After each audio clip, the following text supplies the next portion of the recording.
we are going to talk about, good transition, the Book of the Dead. So if you've never heard of our discussion streams, this is called Drifting Down the Nile. We pick a topic. Usually it's a topic that I know a little bit about, so we can kind of just have open discussion, answering questions. We just go through Wikipedia, go through some actual books. But today it's very exciting. I actually, I know the very basics of the Book of the Dead, but I am not somebody who, one, I'm not a huge linguist, so I've never really dived deep into the actual linguistic portion of the Book of the Dead and the spells of the Book of the Dead. But I also am not on that kind of religious side of it, and so I know some of the basics, but I don't know a lot of the actual spells of the Book of the Dead, and so I'm excited to get into it. I have a feeling this is going to be 2 parts, so we'll see what happens.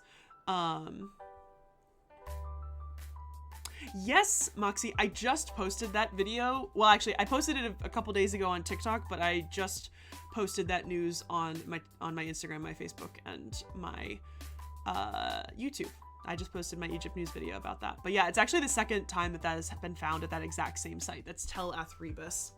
Although the Iliad is a unique situation, I do think that people don't understand, from my video, I put up a picture of what they found. It's not the full Iliad. It's not even a huge section of the Iliad. It's a very, very small section of a section of the Iliad. So it's very, very small. And I am afraid people are thinking much too deep into it, and I'm 99% sure it's just sort of scrap paper. Although they did say that they have found other mummies at that site that did have ritual spells on papyri placed inside the abdomen of a mummy. But I don't know. I feel like it unfortunately is getting read too deep into it on the internet and such.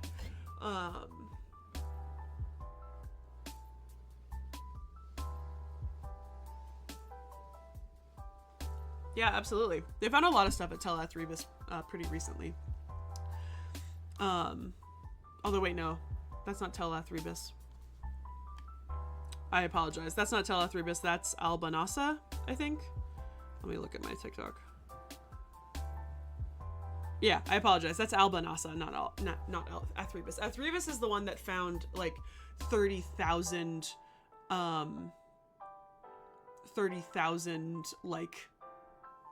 inscribed ostraca. Actually, it may have even been more than 30,000. We're gonna do a little bit of a general what is the Book of the Dead, and then there's a whole separate Wikipedia of the list of the Book of the Dead spells. But I also got access to, which I have to get access to it again. I also got access to this ancient Egyptian Book of the Dead translation, which is better than Budge. So I'm excited to take a look at this one. And see if we can read some of the spells. Although a lot of the citations on the actual Wikipedia are from, if you look at these, they're all from Faulkner. So, but I thought it'd be fun to actually read some of this.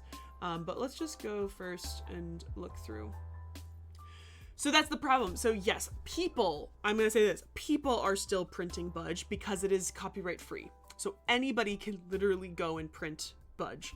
I literally have, I'll show you this copy.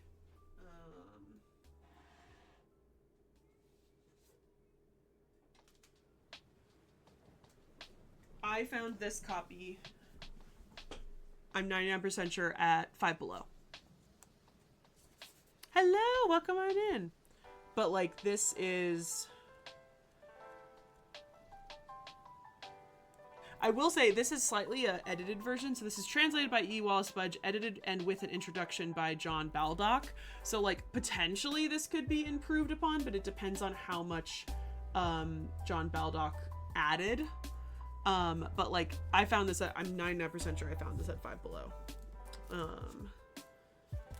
And so it kind of just depends on, there's no citations here. That's the problem.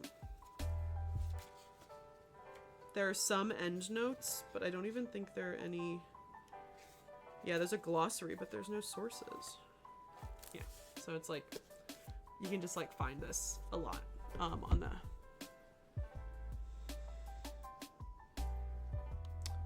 Do they have translations of the Book of the Dead on ushopties.com?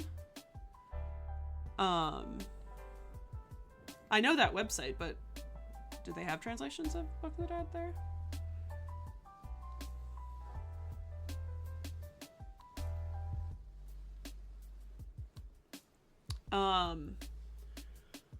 But the main thing with the Book of the Dead, for the one, the Book of the Dead is not the first type of these, oh, that's good to know. I didn't know that, Uni Booney.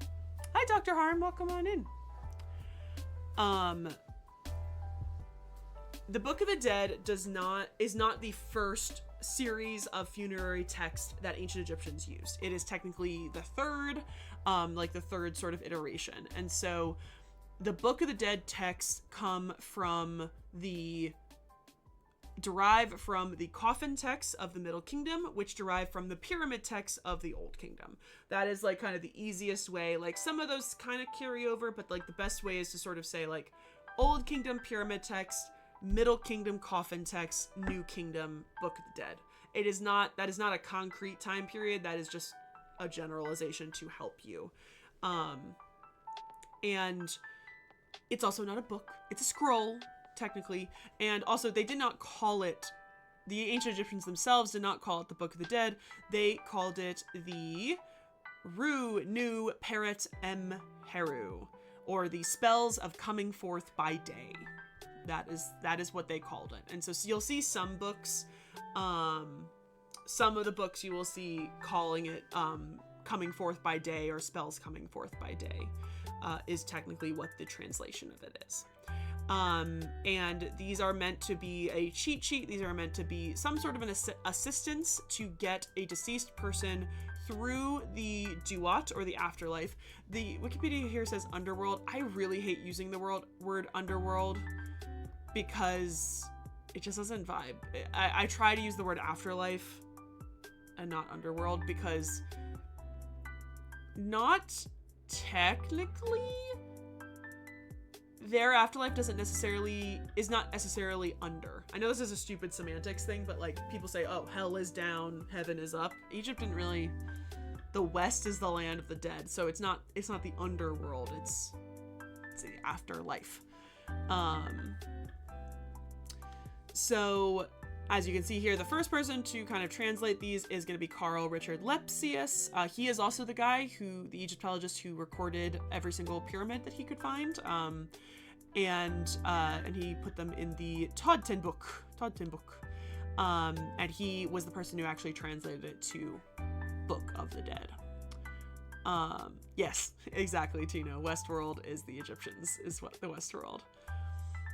And as it says here, the Book of the Dead was placed in the coffin or the burial chamber of the deceased was part of the tradition of funerary text, which includes the earlier pyramid texts and coffin texts.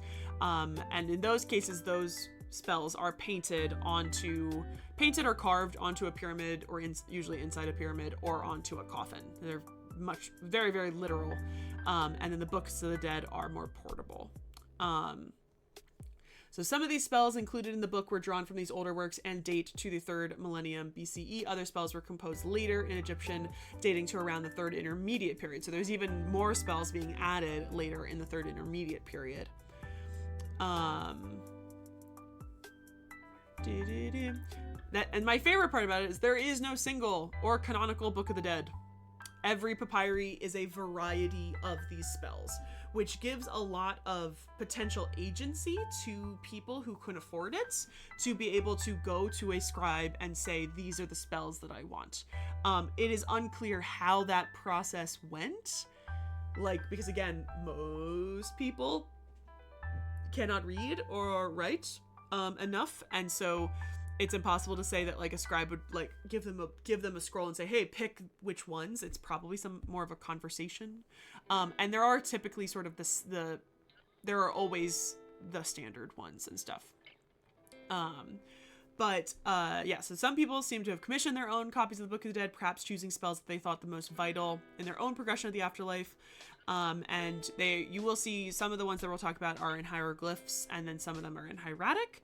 But there is also a possibility I feel like probably going towards the late New Kingdom into the Third Intermediate period. There's also the potential that they were pre-made Books of the Dead, and then you would just write your name, or the scribe would write your name in it, just like they did that for coffins. But yeah, I think it's a very interesting job to think of, Dr. Harm, because it really makes you think of suddenly a shop that you go up and you go into the shop and you are shopping for a scribe, and that is just a very interesting position that I don't think we talk about a lot. Like, we talk about scribes and we talk about all the different tasks they could do, but there had to have been some sort of freelance scribes in these ways that like could potentially work for the pharaoh, could potentially be writing texts that need to go into tombs, but are also taking clients from the village, and that can be potentially letters, that can also potentially be writing text for it to be carved on an offering spell, and it can be creating or at least writing the Book of the Dead, because you could also say that somebody else is making the papyrus and somebody else is like, we don't necessarily know if scribes are actually making the piece, because a lot of the tombs were looted. Like the reason we don't have anything from most pharaohs is because tombs were looted and they would have taken those things.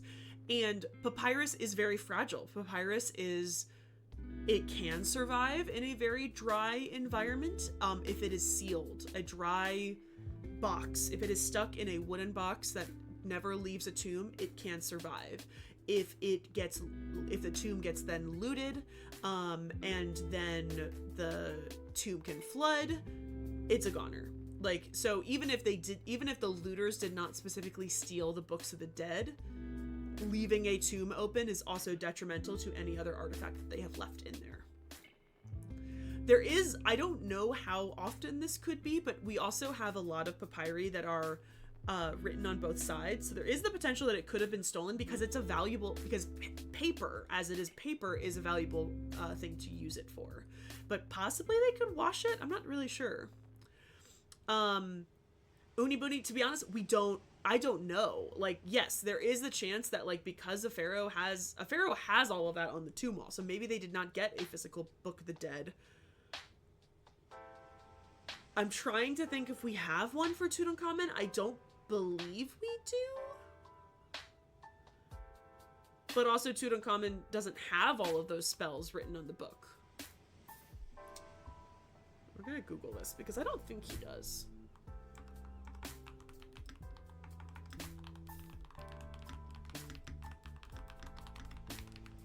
don't think he has a Book of the Dead.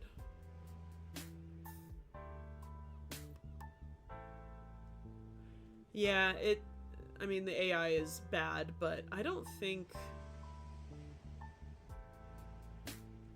he has a Book of the Dead.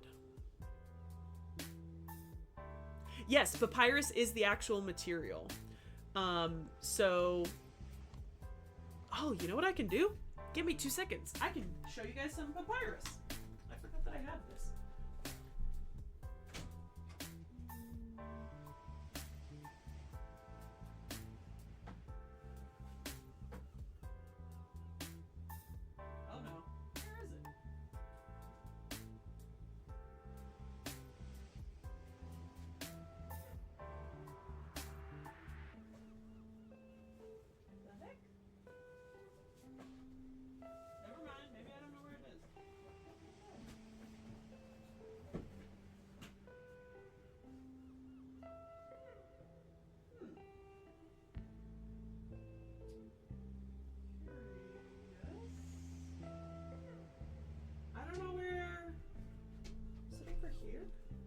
I don't know where my tube went. I have a giant tube of papyrus.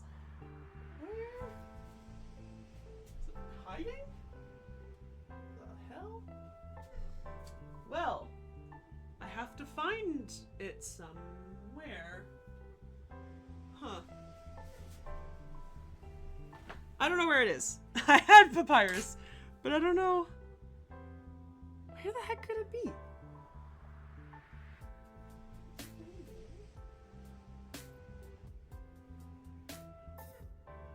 wait, one more look in my closet, because I know I have it somewhere.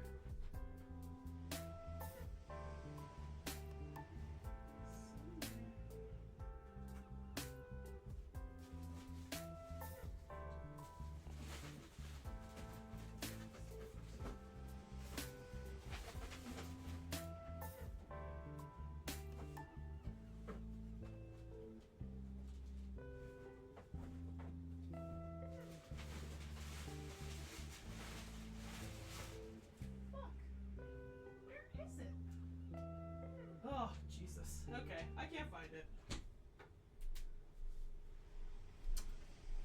I really have to clean up that closet because I have been looking for things in there and I cannot find things. But yes, papyrus is a plant. Let me look up, I'll show you a picture. Papyrus is a plant that it grows along the Nile, but it mainly grows in the Delta.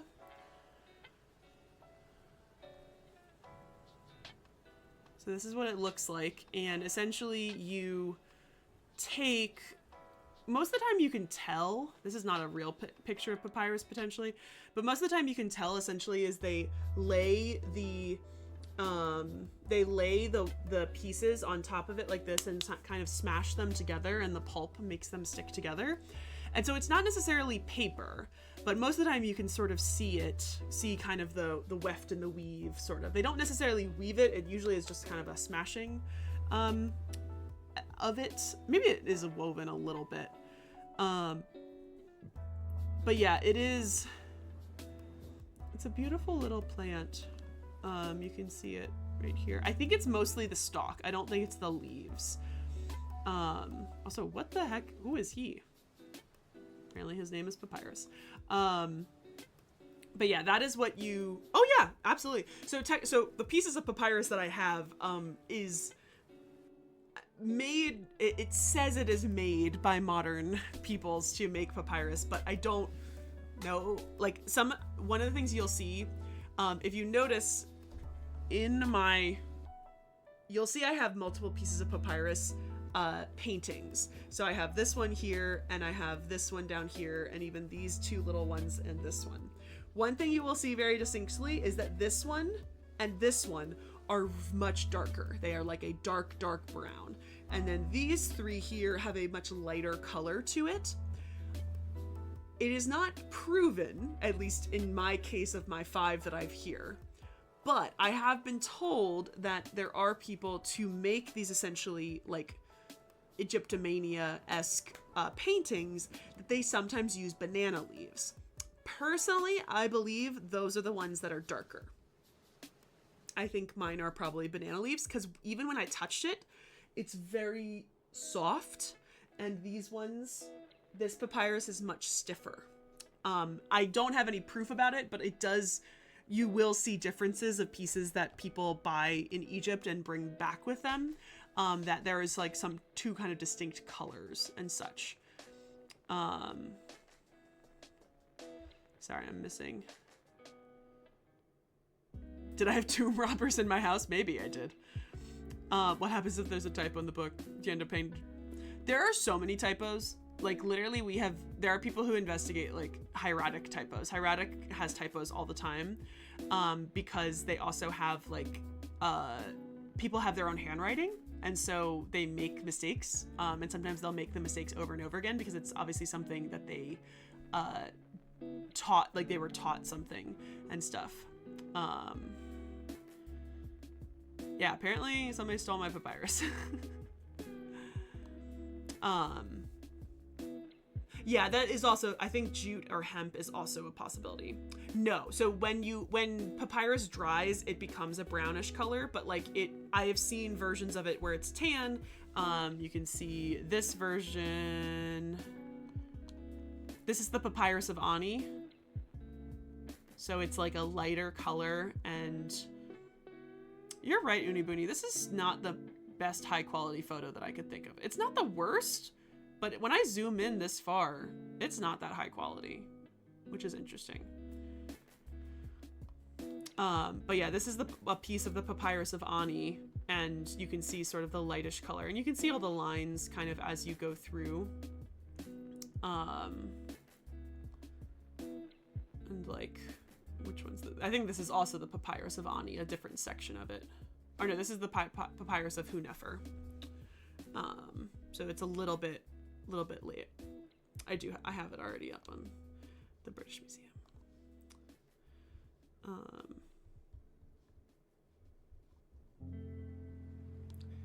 Yeah, you can't zoom in that much with the British Museum's website. That's all you can do.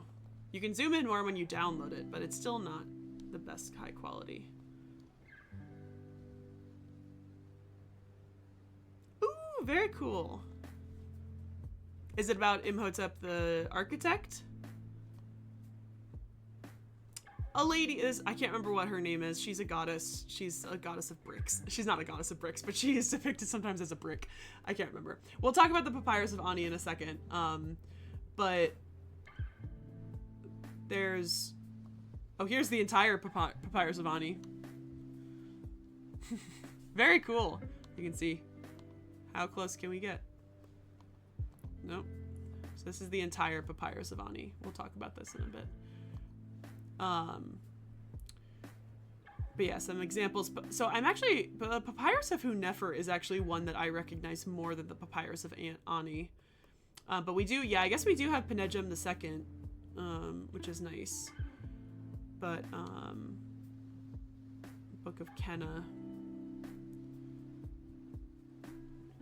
Meshkenet, that's what her name is. Yeah, I think I've done a video on her. I can't remember.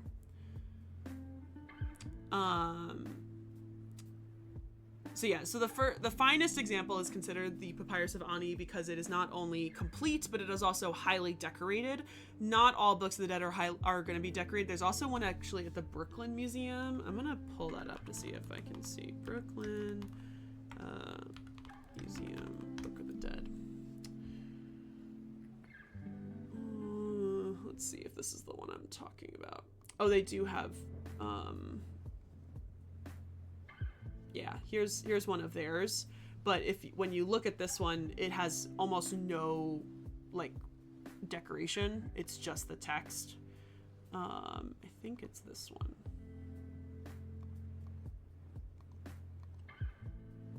Yeah.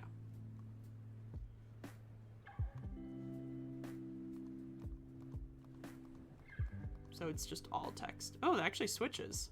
Interesting. It's hieroglyphs on one side and hieratic on another. I think that's the one I'm thinking of. Oh yeah, there's also this one, which I've seen before. These are actually on mummy bandages.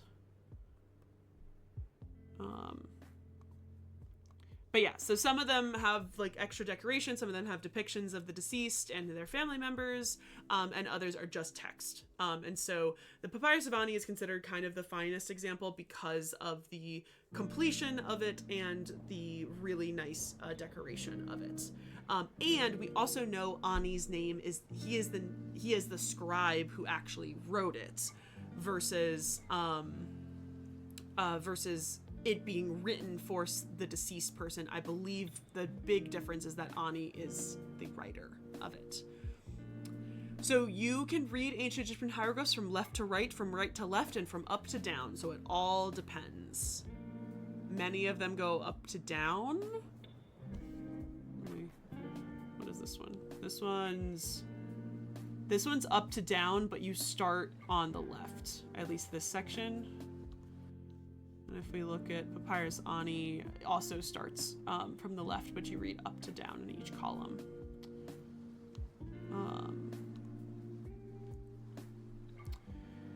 So let's just briefly look and see what that. I want to get talking about the actual spells and stuff. Oh God, I always get I get confused. Sometimes I will say century because sometimes especially in my Egypt News video, they will sometimes say,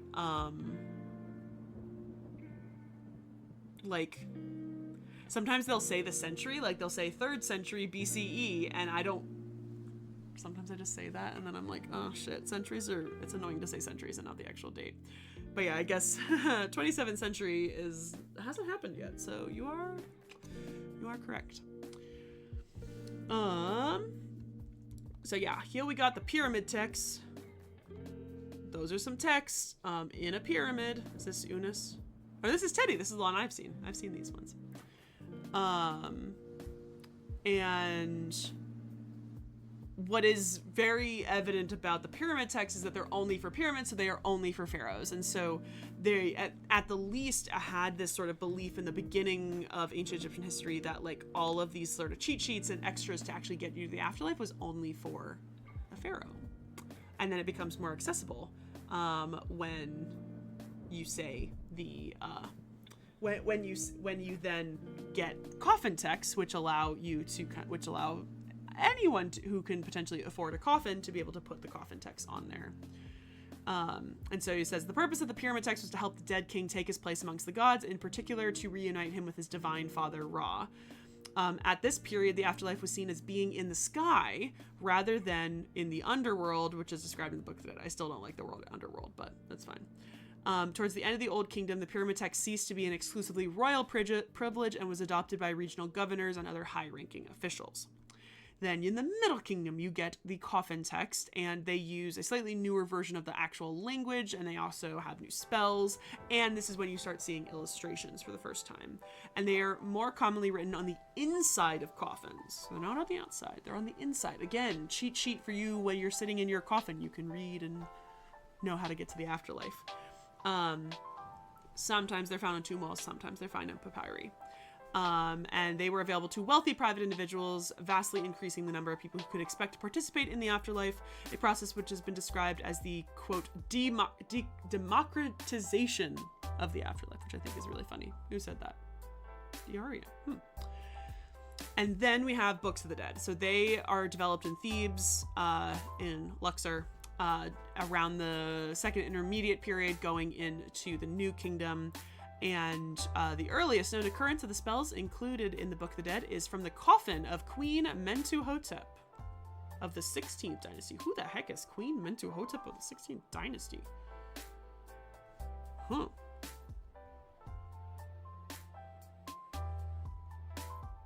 I definitely don't know who this is. 16th dynasty is a weird dynasty. I don't know anything about that. Yeah, I think you're right. I think you're right that Apep wasn't really, side quest. Well, Mentuhotep is typically like a male name, so that's why it's so interesting to me. But look how beautiful. Look how beautiful her box is. Oh, from Ja Abu al-Naga? Oh my god, I hate Wikipedia. Why? Fascinating. I know we're in an ad, so we're gonna wait here. Wait here for a bit. I want to see this coffin though.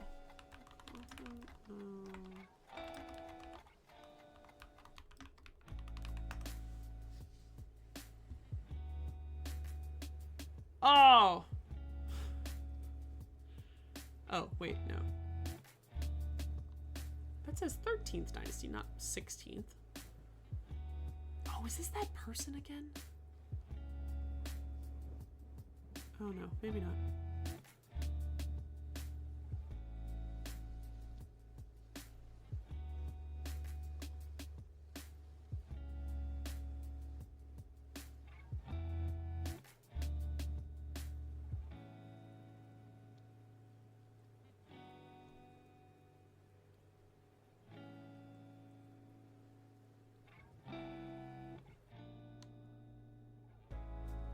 Oh. Fascinating.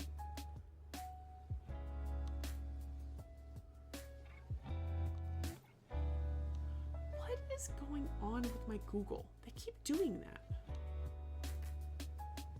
No. My Google is so weird lately.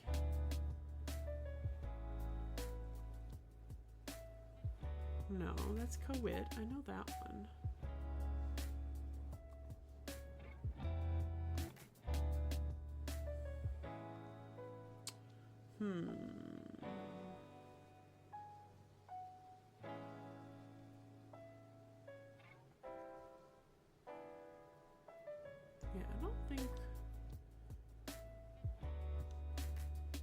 think we have.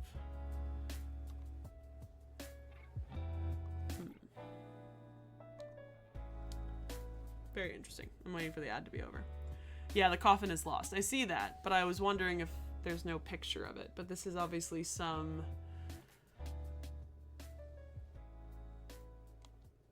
This is... like the... Why would you upload just the, like, intro to your lecture?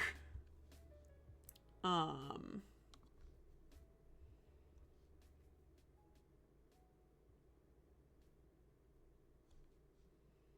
these are in Berlin. I probably saw that. What did she say? Did you say Wilkinson made it? Sorry, we're on a total side quest.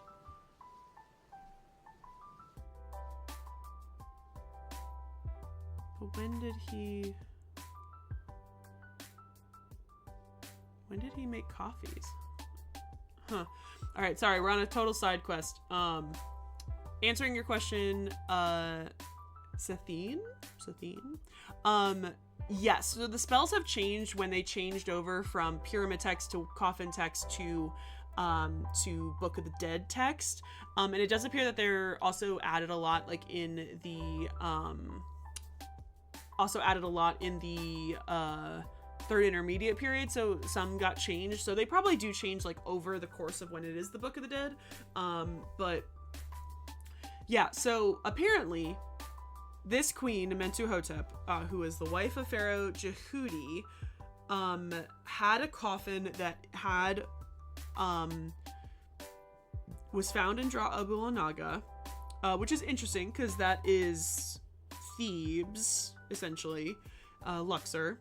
But it is now lost. Around 1832, John Gardner Wilkinson copied inscriptions of a coffin naming a queen with the same name. On the coffin, it is stated that she was the daughter of the vizier Seneb Hanaf and of a woman called Sobek Hotep. The inside of the coffin was decorated with different spells, many of them belonging to the Egyptian Book of the Dead. Her coffin is one of the earliest sources for this funerary composition. It is not fully clear whether the coffin and the canopic chest were found in the same tomb. Giuseppe Pasalacqua described the tomb and mentions an anthropoid coffin richly decorated with figures of deities. However, the coffin copied by Wilkinson is rectangular and not decorated with figures of gods. Therefore, Herbert E. Winlock, looking at the evidence, concluded that there were two queens with the name Mentuhotep. One was the wife of Jehudi, the other one is known from her coffin. Okay, so there's not even the ResearchGate paper. Yeah, this is academia. What ResearchGate paper? I'm getting lost in all my things.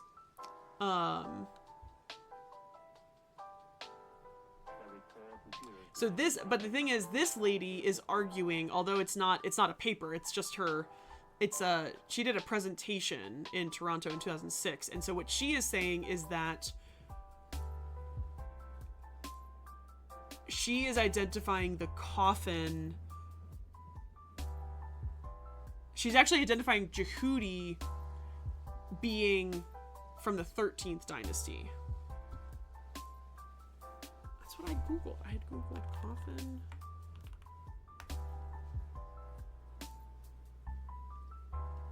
Ah, here we go. ResearchGate. ResearchGate and academia need to have a different color scheme because they're exactly the same. And so,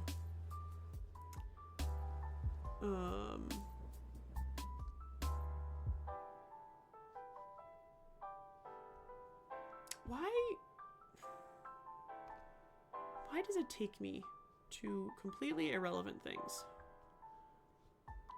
Didn't that say the article is... Oh my god.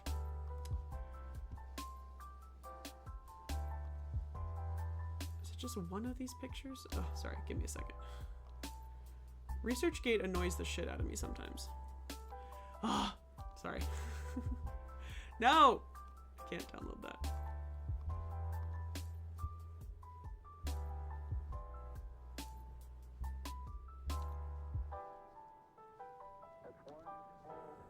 Thank you.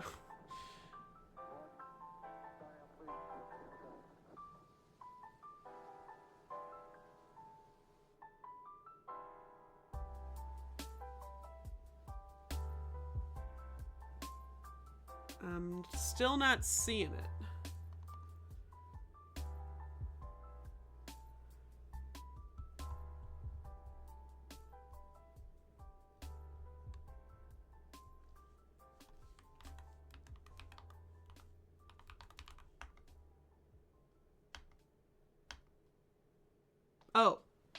Oh, I thought it was gonna look at what the coffin looks like. Sorry. Okay, this is just what it is. I thought it was gonna look like the coffin, but this is the picture. A copy of one section of the coffin of Queen Mentuhotep. I thought it was gonna be what the coffin looks like. But no, it's just the text that was written down. So yeah, it's there. Still interesting paper that I will keep for sure. But yeah, so this person actually proposes that not only the coffin and this queen, but actually that Pharaoh Jehudi is from the 13th dynasty, which is also crazy because that is like very, very different time periods, but okay. Okay, totally sidetracking, but that's okay. So yeah, so the first, it seems like that one, 13th dynasty is a little bit earlier because it wouldn't then fall into the New Kingdom, but like 16th dynasty makes a little bit more sense, so it's the second intermediate period. And it said some of the spells introduced at this time claim an older provenance. For instance, the rubric to spell 30B states that it was discovered by Prince Horjedef in the reign of Menkaure, which is interesting. And then in the 17th dynasty, it becomes very widespread for members of the royal family, but for courtiers and other officials as well. And then it says at this stage, spells were typically inscribed on linen shrouds that wrapped around the dead, though occasionally they are found written on coffins or in papyrus. And then the New Kingdom is when it really spreads further, and you get some famous spells. So spell 125, which is called the Weighing of the Heart, we will read that one, is first known from the reign of Hatshepsut and Thutmose III. Then after that point, you're getting papyrus scrolls with small little vignettes of imagery. And in the 19th dynasty is when it gets super lavish and such. And so they are made in small, like, hieroglyphs and monumental hieroglyphs. And it says in the third intermediate period, that's when it starts moving over to hieratic. As it says, the hieratic scrolls were a cheaper version, lacking illustration apart from the single vignette at the beginning, and they were produced on smaller papyri. In the 25th and 26th dynasties, it was updated, revised, and standardized. They were ordered and numbered consistently for the first time. This is actually a question that I had for today, was did they number them? Like, did we Egyptologists number them, or was it numbered differently? But apparently it was numbered in the 25th and 26th dynasties. So the standardized version today is known as the Saite recension, after the Saite 26th dynasty period. And in the late period and the Ptolemaic period, it continues to be based on that Saite tradition, though it gets really abbreviated towards the end of the Ptolemaic period. And you get new funerary texts, including the Book of Breathing and the Book of Transversing Eternity. These are two I've never heard of before. The last use of the Book of the Dead was in the 1st century BCE, though some artistic motifs drawn from it were still used in Roman times. And as you see, you get baby Medjed. Medjed almost exclusively appears on papyri, and I think I can probably say actively, I think he only appears on Books of the Dead.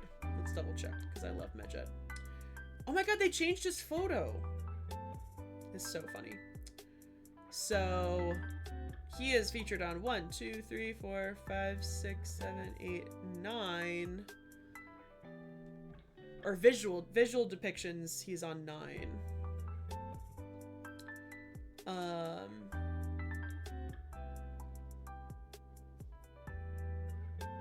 But yeah, I think all of these are Books of the Dead. I'd have to double check, but I think they are all. I technically have been doing these since the very beginning. I just never officially named it. We did a lot of these in the very, very, very beginning. Sometimes they were Site Saturdays. Sometimes we did that. To be honest, it was because I know that a lot of the other educational streamers, they don't play video games. We used to play video games on Saturdays. I don't know when. We would essentially do them every so often, but I don't think I officially called it Drifting Down De Nile until like at least like a year and a half ago. Yeah! He's probably there's a lot of possibilities of what he is supposed to be, but I like the theory that he is a hill with legs, but the tie doesn't really make much sense. But yeah, there's a really shallow, faded one of him. This is one of my favorite ones, but I think this is the OG one, the Greenfeld one. But yeah, I've told people about this, like, when I first made a video about Medjed, like, years ago, when I first made a video about Medjed, his Wikipedia was nothing. His Wikipedia had the only two depictions were these two, which are both from the Greenfeld Papyrus. I had never seen any of these, until much more recently. And I think it's literally because I believe in the citations, there's somebody who did, no, he's not an egg. He's not an egg. We don't know what he is, but he is not an egg. There's somebody very recently who did, like a really good, like, article, and I'm trying to think of, no, they don't say what he is. They just say he shoots fire from his eyes, and he protects Ra, and he flies around. Where is it? Somebody made a... Maybe, oh, is this Medjed from Ancient Egypt to Japanese Pop Culture? It's a 2017 article in the Journal of Greek Studies. Or Journal of Geek Studies. Oh my god, I can't even read. Journal of Geek Studies. There he is. But I feel like this was one of the first times, or maybe it's not that. There definitely was an article. Somebody did their, like, thesis on Medjed, and that's why they started showing up. There's also Reinventing the Afterlife, the Curious Figure of Medjed in the Book of the Dead, 2018. That might be it as well. He might be a cloud. That's a potential one. Oh no, this is the person. Caradini. Yeah, Reinventing the Figure of the Afterlife, the Curious Figure of Medjed in the Book of the Dead. That's the article. He's got a dome with eyes supported by two human-like feet. They have argued that his dome-like torso is either a shroud or a shapeless body that symbolizes a deity's imperceptible nature. Caridi has proposed that his prominent eyes and legs could signify that he could see, move, and act, though humans cannot perceive him. In contrast, these people have contended that he's actually a personification of an oil jar, and that his red belt is actually a stylized lid fastener.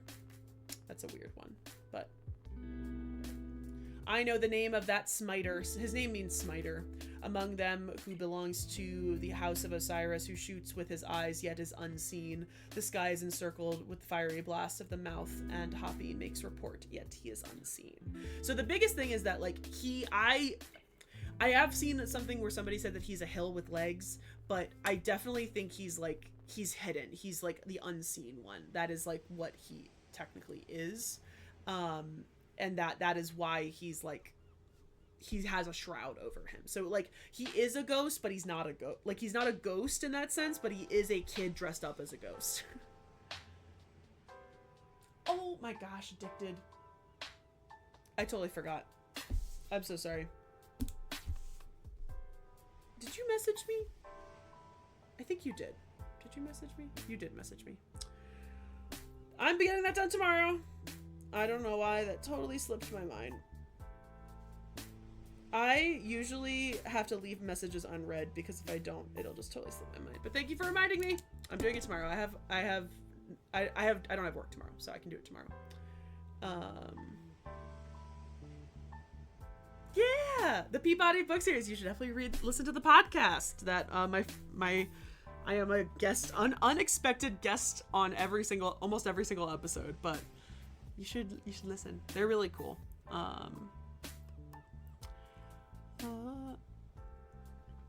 But no, I didn't necessarily stop doing games every day. I decided to replace one day a week to do discussions. Like that was I swapped them, essentially.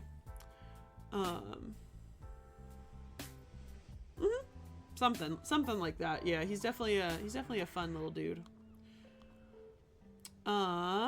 Okay, so, ooh, whose is this?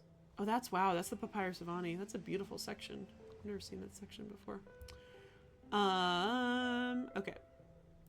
I think are we gonna read this? Yeah. So, the Book of the Dead is made of a number of individual texts and their accompanied illustrations. Most subtexts begin with the word Ra, which can mean mouth, speech, spell, utterance, incantation, or chapter of a book. It can mean a ton of things. This ambiguity reflects a similarity in Egyptian thought between ritual speech and magical power. In the context of the Book of the Dead, is typically translated as chapter or spell. In this article, the word spell is used. So we know 192 spells. Ah, yes! We're talking about Medjed. He's my favorite. We have 192 spells. Not a single Book of the Dead or manuscript holds all 192. I don't know if we're going to get through all 192, but we are going to try. They serve a range of purposes. Some are intended to give the deceased mystical knowledge in the afterlife, or perhaps to identify them with the gods. Some related to the heart and are inscribed on scarabs. You have the weighing of the heart is one of the particular spells. And then the texts and images were magical as well as religious. Magic was a legitimate activity as praying to the gods, even when the magic was aimed at controlling the gods themselves. Indeed, there's little distinction for the ancient Egyptians between magical and ritual practice. Magic is called Heka, and it is ultimately linked with the spoken and written word. And the act of speaking a ritual formula was the act of creation. And there is a sense in which action and speech were one and the same thing. Hieroglyphic script is invented by the god Thoth, and the hieroglyphs themselves were very, very powerful. Sorry, I'm gonna scroll through. So almost every Book of the Dead was unique, containing a different mixture of spells drawn from the corpus of text available. There is no defined order or structure. But they have been grouped together. So chapters 1 through 16, the deceased enters the tomb and descends to the underworld, and the body regains its power of movement and speech. Chapters 17 to 63, explanation of the mythic origin of the gods and places. The deceased is made to live again so that he may rise, be reborn with the morning sun. Chapters 64 to 129, the deceased travels across the sky in the sunbark as one of the blessed dead. In the evening, the deceased travels to the underworld to appear before Osiris. And chapters 130 to 189, having been vindicated, the deceased assumes power in the universe as one of the gods. This section also includes assorted chapters on protective amulets, provision for food, and important places. By phonations, do you mean phonetic? Like phonetic sound? I'm not sure what you mean by phonations. Yeah, magic and witchcraft are not the same thing. Magic is spirituality. Magic is not pulling a rabbit out of a hat, or witchcraft magic. Not all the same thing. Yeah, so there's not several thousand. So there are monoliterals, biliterals, and triliterals. One glyph can either have 1 sound, 2 sounds, 3 sounds, or 0 sounds. And they can have both. They can have more than... Typically, they have either 1, 2, 3, or 0. They can be used as a determinative, which has a 0 sound. So it's not that there's thousands for each glyph. It's each glyph has 1 or... Sometimes they can have multiple, but not always. Like, not everything has, like, multiple like that. But, like, the alphabet that you see, those are all the monoliterals. They only make 1 sound each. And then biliterals and triliterals make 2 sounds and 3 sounds. And then there are glyphs that are only determinatives, and then there are glyphs that are only one of those things, and sometimes they're both. Yeah, it's complicated.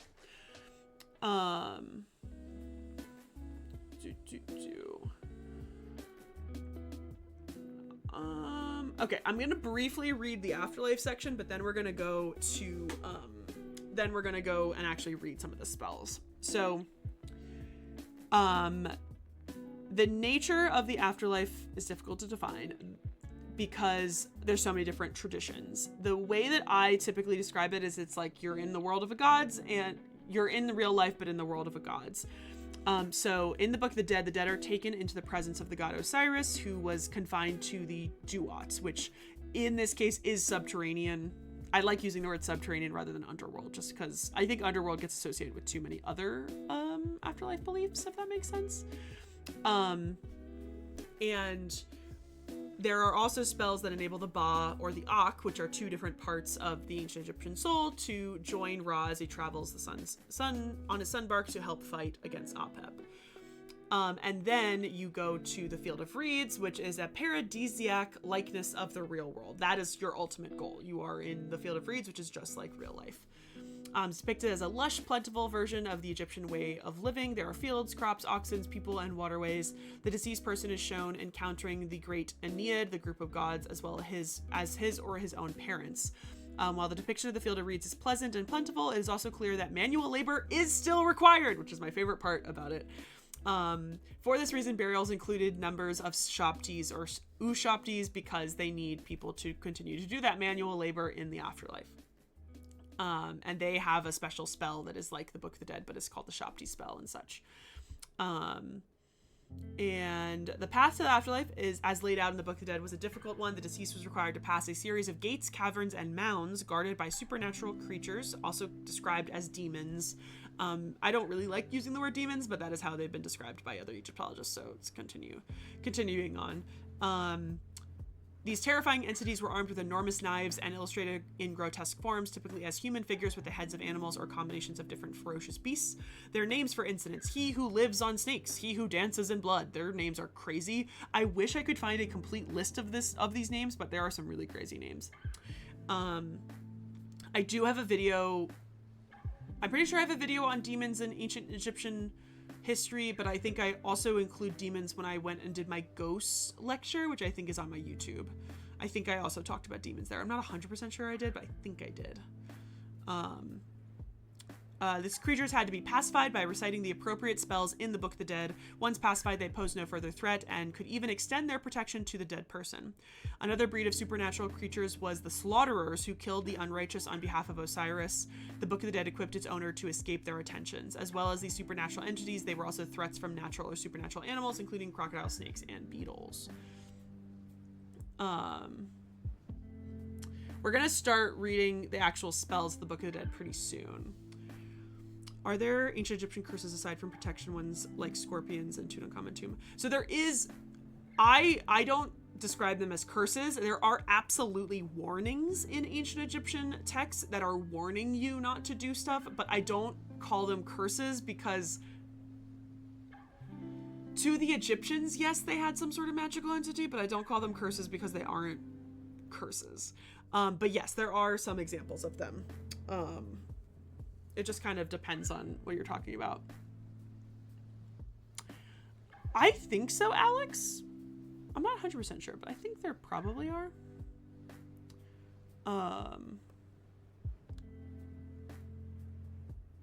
So yes, addicted. Each glyph could mean something. That doesn't mean that it has a different sound. More often than not, they're trying to form the words. There's no way that you can...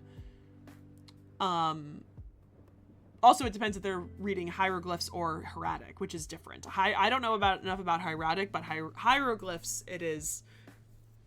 The phonetics are different than... There's no way to tell you when a beginning of... the beginning of a word or the end of a word. Like, the beginning or end of a word. Like, you don't know. You have to, like, consult, like... Some can take years, but good linguists can actually do it relatively quickly.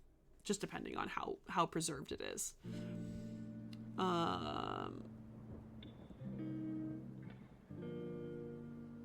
Oh, actually, I do kind of want to read this. Okay. Last section we're going to read is producing a Book of the Dead, because I think this is going to be interesting. They were produced to order by scribes. They were commissioned by people in preparation for their own funerals or by the relatives of someone recently deceased. They were expensive items. We've talked about this before, but one source gives the price of a Book of the Dead 1 deben of silver.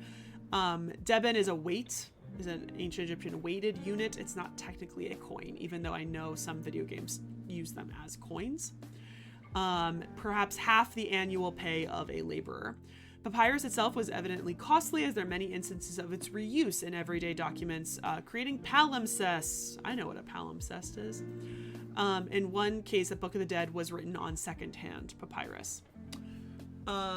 Most are probably part of the social elite. They were obviously initially reserved for the royal family, but we do find them in other locations. Most owners were men, and generally the vignettes would actually include their wife as well. So you'd have like husband and wife books of the dead. Towards the beginning of the history of the Book of the Dead, there are roughly 10 copies belonging to men for every one of a woman. So 10 to 1 is the...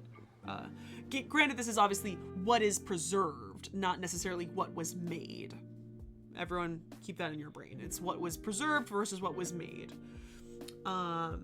However, during the third intermediate period, 2 were for women for every 1 of a man. So women start getting more, at least by themselves. The other potential is that they're always included with their husbands. But by the third intermediate period, it is either that single women are getting them more, or they are getting them even if they are married, but they're getting an individual Book of the Dead.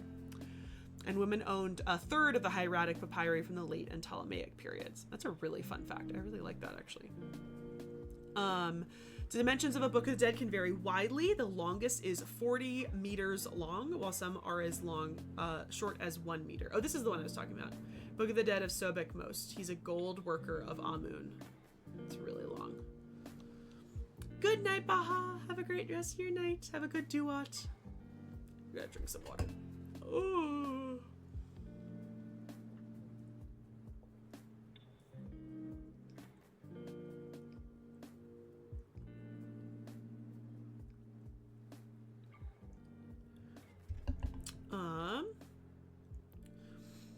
Dimensions of the Book of Dead can vary widely. They are composed of sheets of papyrus joined, and the individual papyri varying from width of like 15 centimeters to like 45 centimeters. The scribes working on the Book of the Dead papyri took more care over their work than those working more mundane tasks. Care was taken to frame the text within margins to avoid writing on the joints between the sheets.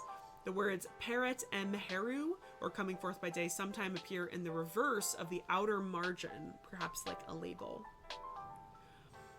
Books were prefabricated in funerary workshops, with spaces being left for the name of the deceased to be written in later, which is something that we talked about earlier, that like there's definitely the range of you get to customize it, you get to custom commission a Book of the Dead, and in other cases they are prefabricated. For instance, the Papyrus of Ani, the name Ani appears at the top or bottom of a column or immediately following a rubric introducing him as the speaker of a block of text.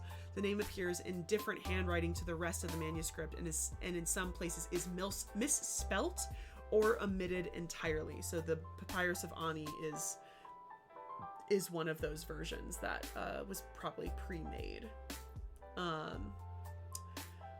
The texts of the New Kingdom Books of the Dead were typically written in cursive hieroglyphs, more often from left to right, but sometimes from right to left. They were in columns which are separated by black lines, similar arrangement than when you use it when it's carved. Illustrations were usually put in like a frame above, below, or sometimes in between the columns of text. And then sometimes you get ones that are a full page. So I guess this is technically not monumental hieroglyphs, because of how you look at some of these glyphs are slightly cursive, like the humans and these birds, but this is not technically hieratic. I always think this is hieratic, but this is just cursive hieroglyphs. So then you get the ones in hieratic from the 21st dynasty and on. You would get them written in both black and red ink. Typically, they are all in black, and red ink is used to write the title of a spell or the very beginning of it. And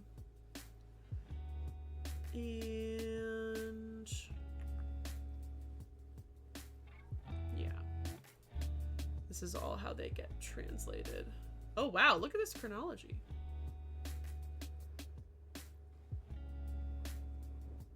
That's a really nice chronology, sort of. possibly the last copies were produced, but in poorly documented era of history. Looks like the first time when was discovered was 1798.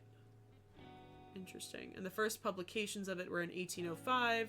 And then obviously, like, the first publications of it are in 1805, but they're not translating it because they don't start really translating it until the 1820s to 1840s. So Lepsius first publishes his book in 1842, which is still way too late.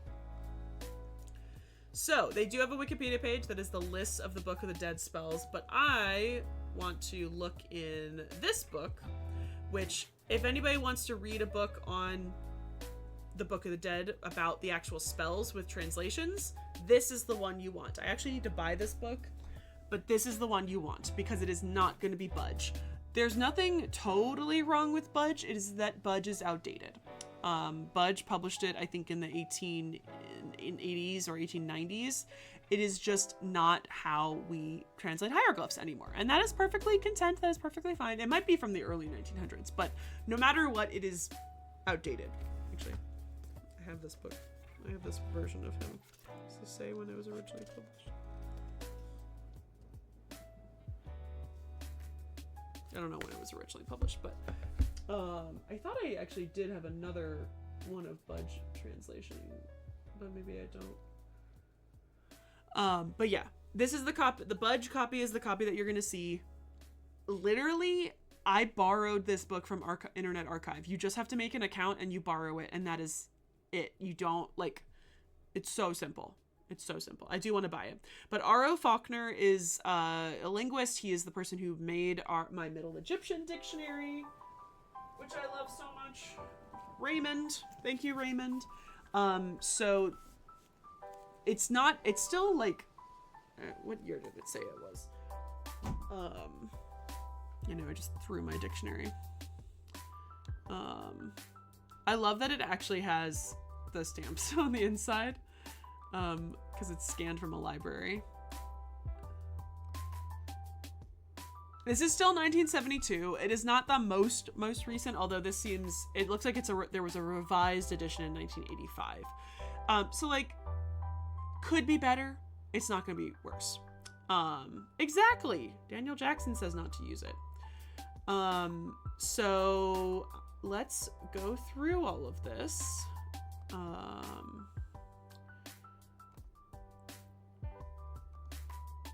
I'm going to briefly zoom in on this one because I think this is a depiction of the Field of Reeds. Yeah. Although he calls it the Field of Rushes, but this is a depiction of the Field of Reeds. Typically, depictions of the Field of Reeds, they're always surrounded by water. They have lots of like little canals and stuff, but they're always just sort of surrounded. So we have somebody working, we have them sailing. I like her, like, I'm not sure. And they're plowing the fields. The gods over here, even the women are doing it, which I think is interesting. And so this is On High and her husband undertake various activities in the Field of Reeds, including hacking up the earth, pulling flax, reaping grain, plowing with 2 teams, and paddling across the Lake of Offerings. 4 members of the Great Aeneid sit on an island, and the Heron of Abundance and a god of the underworld are adored, and the bark of Wennefer is shown moored at the end of the waterway.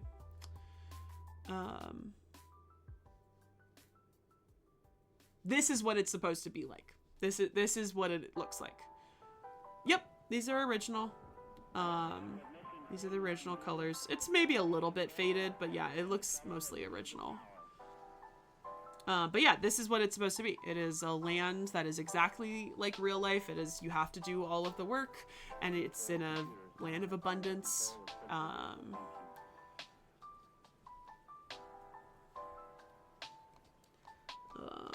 Okay. We're gonna skip his introduction. It's a beautiful, beautiful. This is Ani and his wife. This is also Ani. This is a human-headed green jasper, heart scarab set in a gold mount inscribed with an early version of spell 30B. Tomb robbery brought to trial in 1125, confessed to stealing it from the mummy of King Sobek Emsaf. Oh, cool. All right, so then we got the spells. So these go in order? Yeah, I think they do. So there are a lot. 100. There should be 192. Oh, maybe in 1987 he didn't have all 192, but we'll go and find the other ones. So this is also a depiction of a Book of the Dead. And in this case, you find like a full funeral. So they're bringing, so we have Isis over here, and we have Nephthys, and the body, the mummy, is being brought by the priests. And what we see is we have a statue and a shrine. We have a box that's coming with him. This is an incense burner, and they're coming over to what looks like Ra, and then as well as Anubis, or a mummification priest wearing the mask of Anubis, which is also possible, holding the mummy here. And then when you look down here, these are the demons because they're holding knives. And here we have potentially a mummification priest or Anubis taking care of the mummy. And you have Isis and Nephthys. This is Kerasher's mummy, attended by a figure of Isis and Nephthys, lies in a boat-shaped bier, which is drawn by a priest. Oh, it's Re-Herakti. I should have known it was Re-Herakti. It's always Re-Herakti. Whenever time you think it's Ra or Re, it's always Re-Herakti. I don't know why. These are the 12 of the 21 portals. So gates of... Oh, shit. That's way too far. I just accidentally skipped ahead of... Nope.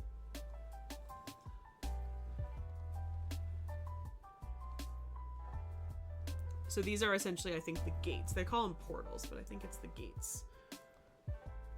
Oh, look at that. It's beautiful. So there's 2 introductory hymns, which are kind of long. Because that's actually not... I don't think that's one of the numbers.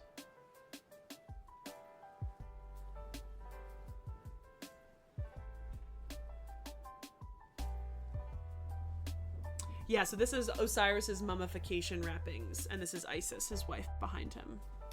He does kind of look like he's in a slanket, though. And then these are the 4 sons of Horus. Though not the sons of Horus of... they're actually the sons of Horus the Elder, who's a separate Horus, which I didn't even realize existed until I did a video on Horus the Elder, and I was like, why is Horus the Elder the father of... There's like weird duplication, because the other thing is that one of the gods, one of the 4 sons of Horus is named Hapi, which is the same name as the god of the Nile flood, and they are not the same person. They just have the same name, which is very confusing. All right, I'm gonna start with spell number 30. I'm gonna skip these introductory hymns because it's gonna take me way too long to say this. So we're gonna skip to spell 30B, which is the first one. So this is the judgment of the dead. The heart of the dead man is weighed in the scales of the balance against the feather of righteousness. O my heart, which I had for my mother, O my heart, which I had from my mother, O my heart of my different ages, do not stand up as a witness against me. Do not be opposed to me in the tribunal. Do not be hostile to me in the presence of the keeper of balance. For you are my Ka, which was in my body, the protector who made my members hail. Go forth to the happy place whereto we speed. Do not make my name stink to the entourage who make men. Do not tell lies about... me in the... Oh, this is a long one. Me in the presence of the god, it is indeed well that you should hear. Thus says Thoth, judge of truth, to the great Aeneid, which is in the presence of Osiris. Hear this word of very truth. I have judged this heart of the deceased, and his soul stands as a witness for him. His deeds are righteous in the great balance, and no sin has been found in him. He did not diminish the offerings in the temple. He did not destroy what had been made. He did not go about with deceitful speech while he was on the earth. Thus says the great Aeneid to Thoth, who is in Hermopolis. This utterance of yours is true. This vindicated Osiris N, I don't know what N, is straightforward. He has no sin. There is no accusation against him before us. Amit shall not be permitted to have power over him. Let there be given to him the offerings which are issued in the presence of Osiris, and may a grant of land be established in the field of offerings, as for the followers of Horus. Thus says Horus, son of Isis, I have come to you, O Wennefer, and I bring N to you. His heart is true. N must be the name of the person. His heart is true, having gone forth from the balance, and he has not sinned against any god or goddess. Thoth has judged him in writing, which has been told to the Aeneid, and Ma'at the Great has witnessed. Let there be given to him bread and beer, which have been issued in the presence of Osiris, and he will forever like the followers of Horus. Thus says N, the deceased. Here I am in your presence, O Lord of the West. There is no wrongdoing in my body. I have not wittingly told lies. There has been no second fault. Grant that I may be like the favored ones who are in your suite, O Osiris, O greatly favored by the good God, the one loved by the Lord of the two lands, and vindicated before Osiris. Yes, it's a lot. Mummification was practiced all the way up from the Old Kingdom, all the way past into the Roman period. It was just not good mummification. So we don't have a lot of preserved Old Kingdom mummies, but we do have some, or at least some have been discovered, and it's not they're just not as good condition as they get really good in the New Kingdom. So what is interesting here is that this is the judgment of Osiris. This is like one of the biggest ones. This is like one of the most important pieces that's probably almost always included in Book of the Dead. This spell says that you have passed that judgment. Like, this is not describing what is going to happen in this judgment. This is saying that you, the deceased person, has already passed, which I find fascinating, because the more research I've done, the more it seems like the Egyptians didn't really believe that you could fail. It's kind of funny to think about this, but everything that they have sort of done to kind of help you, like, they have done so many things to help people get to the afterlife that they don't even really describe what happens to you when you don't. And so it, to me, says that it was sort of a shoo-in, that they didn't really worry about not going to the afterlife. Hi, Prom Operative, welcome on in. We are reading some Book of the Dead translations.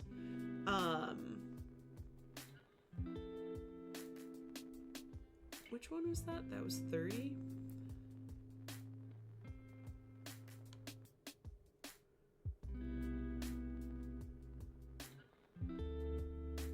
Yeah, so actually, not at all. I'm glad I'm reading what this book, because this does not have all of them. This just has a summary of some of them. So we'll go through this book and we'll see how many we can get through for tonight. Yeah. This spell is inserted here rather than in the accepted numerical order because of its obvious connection with the judgment. There is no mention of the weighing of the heart, but the deceased declares the tribunal of 42 gods that he has not committed a series of specified sins, which in Egyptian eyes apparently covered every conceivable kind of wrongdoing. This declaration, long known by the self-contradictory title The Negative Confession, is better named the Declaration of Innocence. So this is what should have been said when arriving at this hall of justice, purging N of all the evil which he has done and beholding the face of the gods. Hail to you, great God, Lord of justice. I have come to you, my Lord, that you may bring me so that I may see your beauty, for I know you and I know your name, and I know the names of the 42 gods of those who are with you in this hall of justice, who live on those who cherish evil, who gulp down their blood on the day of reckoning of characters in the presence of Wennefer. Behold, the double son of the songstress, Lord of truth is your name. Behold, I have come to you, I have brought you truth, I have repelled falsehood for you, I have not done falsehood against men, I have not impoverished my associates, I have done no wrong in the place of truth, I have not learnt that which is not, I have done no evil, I have not daily made labor in excess of what was due to be done before me. My name has not reached the offices of those who control slaves. I have not deprived the orphan of his property. I have not done what the gods detest. I have not calumniated a servant to his master. I don't know what that word means. I have not caused pain. I have not made hungry. I have not made to weep. I have not killed. I have not commanded to kill. I have not made suffering for anyone. I have not lessened the food offerings in the temples. I have not destroyed the loaves of the gods. I have not taken away the food of the spirits. I have not copulated. I have not misbehaved. I have not lessened food supplies. I have not diminished the aurora. I have not encroached upon fields. I have not laid anything upon the weights of the hand balance. I have not taken anything from the plummet of the standing scales. I have not taken the milk from the mouths of children. I have not deprived the herds of their pasture. I have not trapped the birds for the preserves of the gods. I have not caught the fish of their marshlands. I have not diverted the water at its season. I have not built a dam on flowing water. I have not quenched the fire when it is burning. I have not withheld cattle from the gods' offerings. I have not opposed a god in his possession. I don't like, this is so fascinating because I feel like he did all of those things. I don't know. No, Otto, all of these are expected to sort of, the Book of the Dead is your cheat sheet. You don't need to know any of these beforehand. Yeah, it's apparently 42 judges. I did sort of remember that. Yeah, there was one, Dr. Harm, that was on the other page. I have not daily made labor in excess of what was due to be done for me, which is a very weird way of saying that. So there is really no Egyptian hell, Prime Operative. It's just not getting to the afterlife. It's your heart gets eaten by Ahmed and that's it. You just don't get there. And so that is why, like, this is so weird that, like, these are all apparently bad things, but I'm, like, 99% sure. I don't think copulated in this means having sex, because it's not illegal to not have sex. Like, obviously they did. I think it might mean, like, outside, like a fair, I think, maybe? I don't know. It's kind of weird. Hi, Tea Time Cat! Yeah, I have not misbehaved was a fun one. I have not taken the milk from the mouths of children. Something so hyper specific, which is so funny. These are pretty good. I actually would love to see the hieroglyphs because I think it would really be, I would really like to get a tattoo of I have not misbehaved. Wouldn't that be fun? I really like that idea. I have not destroyed the loaves of the gods. But the other thing is, I have not trapped the birds from the preserves of the gods. I have not caught the fish of their marshlands. Like, that must mean a little bit more than, like, I have not gone fishing, I have not gone hunting. It says the preserves of the gods. There must be a space that is, like, sacred, and maybe in some senses. That's, like, weird. Oh my gosh, I am pure, pure, pure, pure. A repetition of the word, which is fun. Yeah, it could mean outside of marriage. I think more than likely it means outside of marriage. My purity is the purity of the great phoenix. Phoenix? Phoenix? I don't know if it's supposed to be Phoenix. Of Heracleopolis, because I am indeed the nose of the Lord of Wind, who make all men live on that day of completing the sacred eye in Heliopolis in the second month of winter last day, in the presence of the Lord of this land. I am he who saw the completion of the sacred eye in Heliopolis, and nothing evil shall come into being against me in this land, in this hall of justice, because I know the names of these gods who are in it. And then this is him naming, I think, all of the gods. The Declaration of Innocence before the gods of the tribunal. No, not technically listed in the Book of the Dead. Although, did it say steal? I feel like it said stolen. Did it? It said lie at the very beginning.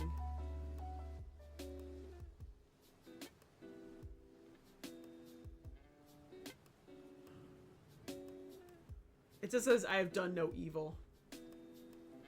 Yeah, I don't know if it didn't say that. Alright, so this is the declaration of innocence before the gods of the tribunal. O far strider who came forth from Heliopolis, I have done no falsehood. Oh, here we go, here we go. I like this part. O fire embracer who came forth from Kerarha, I have not robbed. O nosy who came forth from Hermopolis, I have not been rapacious. O swallower of shades who came forth from the cavern, I have not stolen. O dangerous one who came forth from Rosette Jau, I have not killed men. O double lion who came forth from the sky, I have not destroyed food supplies. O fiery eyes who came forth from Letopolis, I have done no crookedness. O flame which came forth backwards, I have not stolen the gods' offerings. Next page. Oh, Lanta. O bone breaker who came forth from Heracleopolis, I have not told lies. O green of flame who came forth from Memphis, I have not taken food. O you of the cavern who came forth from the west, I have not been sullen. O white of teeth who came forth from the Fayum, I have not transgressed. O blood eater who came forth from the shambles, I have not killed a sacred bull. O eater of entrails who came forth from the house of 30, I have not committed perjury. O lord of truth who came forth from Matai, or Ma'ati, I have not stolen bread. O wanderer who came forth from Bubastis, I have not eavesdropped.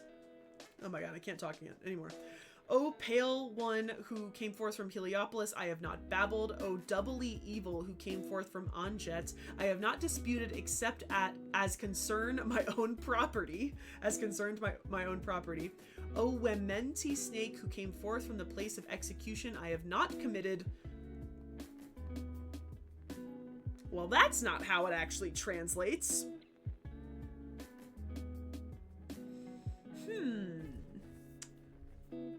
I'm starting to think that Mr. Faulkner did not retranslate these. I'm gonna look this up because this doesn't make any sense.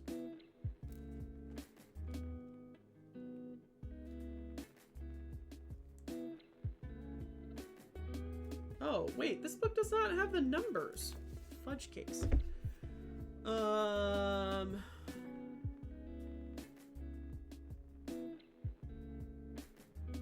What number was this? 125.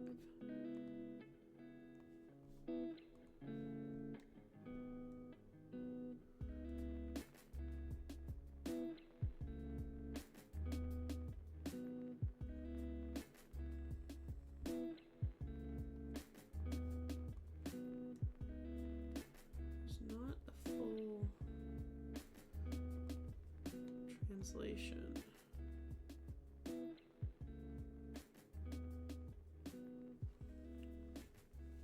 No, I cannot. I call it sight read. I cannot sight read. I can sight read very, very small sections, which is like offering spells, but I cannot sight read anything else. I have to sit there and I have to fully write down all the hieroglyphs, then go into the dictionary, find all the words, and then do the grammar. I am not that good. I'm gonna look up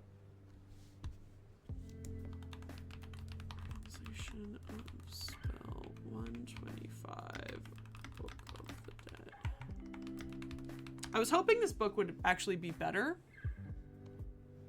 What does UCL say? Oh, look at this. Thank you, UCL. Which dude was this? This is... Oh, Wementi Snake.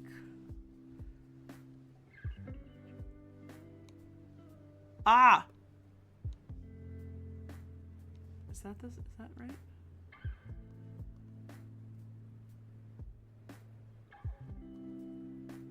Are you kidding me? Can you guys read that? No, gosh dang it. Always click the wrong button.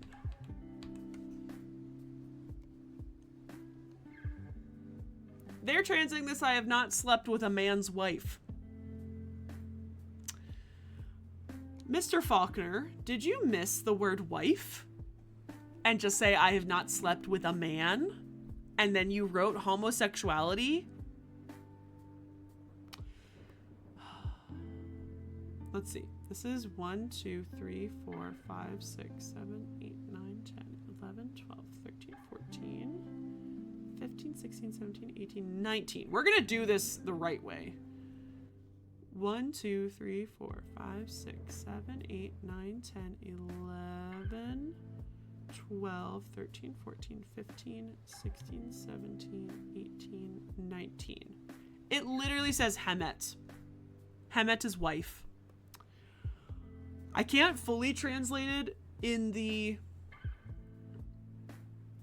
I can't fully translate it just because I only have the transliteration and not the full hieroglyphs, but I know the word Hemet is the word for wife.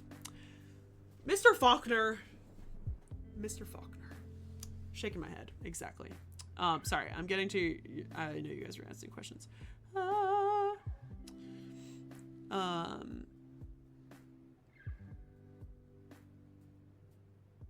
Well, so Prime Operative, we know that people were arrested for tomb looting. Absolutely. It definitely was something you can get in trouble for, and we know that because we have papyri about it. It's just that this is an official, like, getting you to the afterlife aspect rather than, like, what was actually legal and not legal. So, like, yes, it would fall under stealing. It wouldn't fall under anything specific of, like, looting the tombs and stuff. Yeah, I think you're right, Alex, about, like, being sacred to the gods and stuff.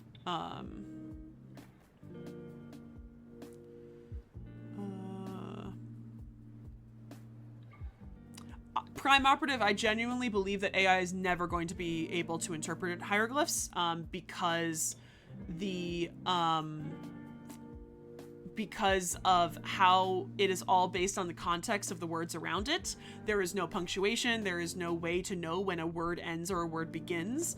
And there are so many words that are written. Not only are there so many variations of spelling of the same word, each word can mean up to 8 different things. Like, 8 is even probably low estimation. But yes, I would say he either translated that really badly. That's crazy, honestly. I'm kind of annoyed.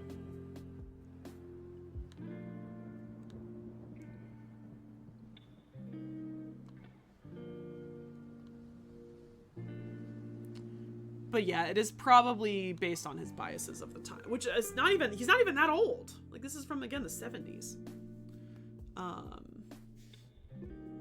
It also makes me want to know if we should read this version.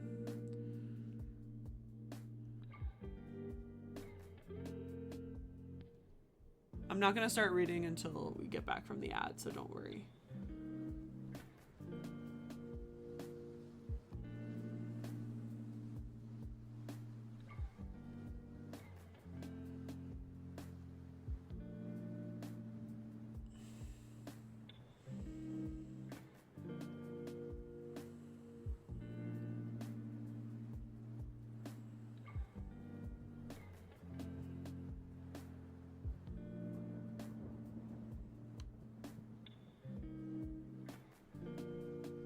Okay, only some of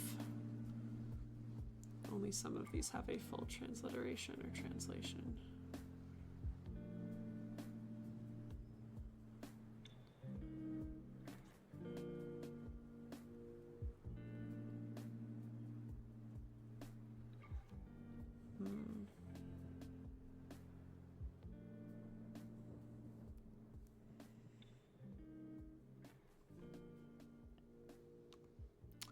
It's definitely possible, but I also think that religion is not the same as it is today, that there were probably agnostic people that are spiritual but not religious back in the day as well.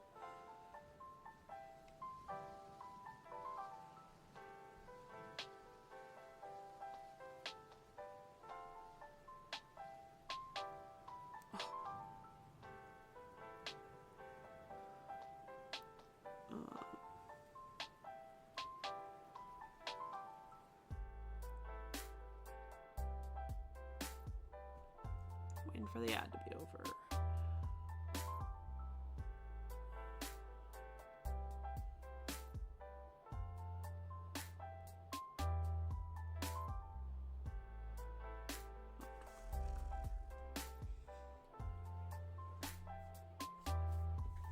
Wow.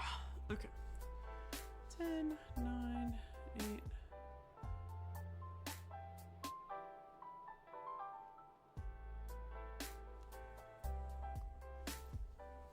Yeah, very much so. Like, if you were sort of rich enough to be able to, like, kind of fully embrace the religion, it seems like that was more than likely, but more for the majority of people, it is really, like,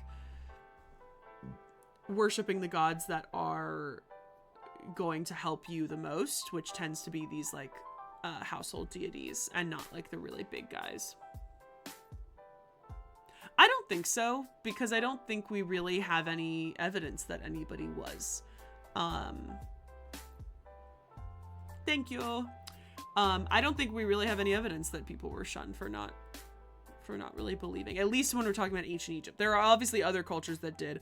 I will say, for a random recommendation for y'all, if anybody's interested in learning more about the Shakers, I watched a very good movie last night. It's not necessarily the most accurate movie, but it was weird and it was really pretty. And it's called The Testament of Anne Lee and is on Hulu right now. And I'm not going to say it's a musical because it does not convey the same things as a musical requires, but it is full of music. And it's with Amanda Seyfried, and it is really, really good. It's weird. And it's also rated R, but it is good. It's about a real life person named Anne Lee, who was one of the founders of the Shaker movement. Is it?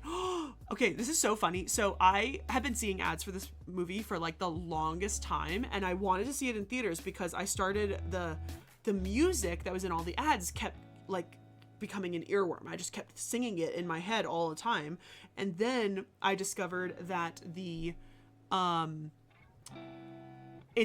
was only being shown in like select theaters. And so the only theater was like about an hour away from me, and I was like, well, never mind, I guess I won't see it. And I really was like, oh, I bet this movie, like, it's a kind of an indie group, it's not like mainstream. And so I was kind of like, I wonder if it'll get nominated for any Oscars, but I think she should win because it's really, really good. And it also made me learn and read a lot about the Shakers, which, if no one knows what the Shakers are a sect of the Quakers, and they are known as the Shaking Quakers, which is why they're known as the Shakers. And they sing and dance a lot, and the music is like addicting in the movie. It's pretty good. Welcome on in, Dapper. Did you say barbecue rib latte? What are you doing? What are you doing? But welcome on in. But I'm glad if it is an Oscar nominee because it is very good. Yeah, Shakers are super interesting. The Quakers are, the more I learn about the Quakers, the more I'm like, I absolutely would be a Quaker, because they believed in gender equality in a time where that did not, that's so gross, Dapper. If you're actually drinking that. The Quakers are abolitionists. They were were for gender equality. They were pacifists. Like, they were freaking awesome, and people were so fucking mean to them back in the day in the Americas. The Shakers were a little bit different. They were all about music and dancing. They did have some cool hats, and the one thing that the Shakers were about, they were also about celibacy. So the Shakers are not nearly as cool, but they are pretty cool. Okay, it got a Golden Globe. Yeah, I knew, I had a feeling it could get awarded, but I wasn't sure if it even qualified because it literally wasn't in theaters. Like, it wasn't in theaters anywhere here. La la la la la. Like, I can hear the songs in my head, but I finally watched it last night and it was so good. Also made me sad, because it just made me sad about people who have been like persecuted and stuff. Also, there's a really cool girl on TikTok who found out that she was related to a woman who was accused of being a witch in the Connecticut witch trials, which happened before the Salem witch trials. And she did a whole deep dive on her TikTok, and it was fascinating. And she survived 3 accusations of being called a witch. Okay, where was I? I was at the, "O empty snake who came forth from the place of execution, I have not committed sex with another man's wife," which is what the translation of the UCL one was. Where'd it go? I have not slept with another man's wife. Thank you, Mr. Faulkner, for summarizing incorrectly. "Oh, you who see whom you bring, who came forth from the house of men, I have not misbehaved. Oh, you who are over the old one who came forth from Imau, I have not made terror. O demolisher who came forth from Zosis, I have not transgressed. O disturber who came forth from Weret, I have not been hot-tempered. O youth who came forth from the Heliopolitan Nome, I have not been deaf to the words of truth. O foreteller who came forth from Wenez, I have not made disturbance. O you of the altar who came forth from the secret place, I have not hoodwinked." I love that word.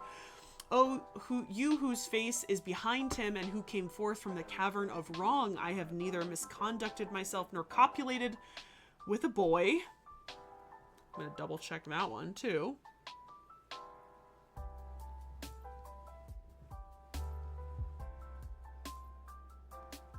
Mr. Faulkner, what are you doing?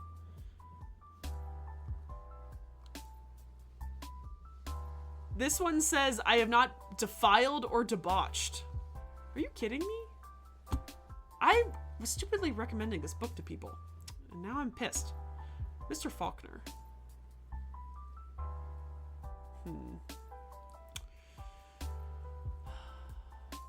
Oh yeah, witch trials are weird. As per this girl on TikTok talking about the witch trials in, they considered it a musical or comedy? Are you kidding me? It is not that. It is not that, unfortunately. "I collated a database of historic witch trials. Accusation I want to publish." Wow! Wikipedia's already taken? Oh, I did hear about that one, Dapper. Also, the funny thing is, one of the ones from this girl's example was that they accused this lady of being a witch because there was hot broth on like the fire, and she took a drink of it when it was really hot and nothing happened to her. And I was like, that's why we're being accused of witches? Okay. Thank you, Prime Operative.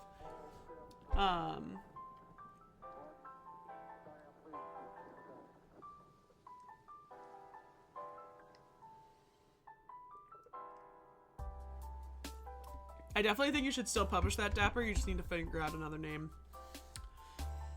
I don't know. Trialopedia. The Martian...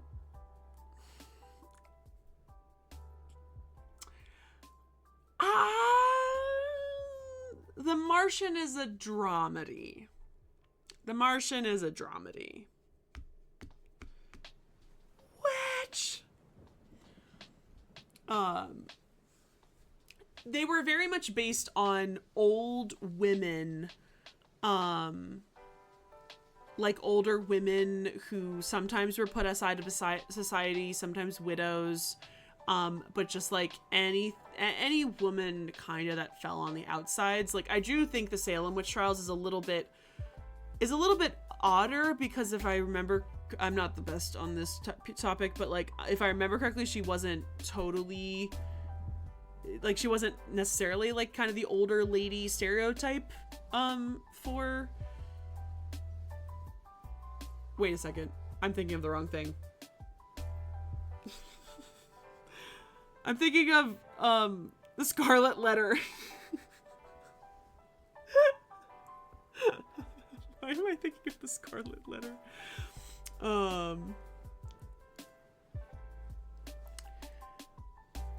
We haven't gotten there yet, Prime Operative. We're literally just reading them for the first time. I've never read all of these all the way through, so, but I think there are, but most of them are sort of a cheat sheet to help you get to the afterlife. So it's not necessarily about what you do in your life. It's actually about, the Book of the Dead is helping you go through the beginning portions of the afterlife to get to the Field of Reeds. It actually doesn't really say, like, this portion you're confessing, this part does talk about your real life, but most of the time it doesn't seem like it actually talks about what you actually did in real life. It's more about talking what you're currently doing in the afterlife.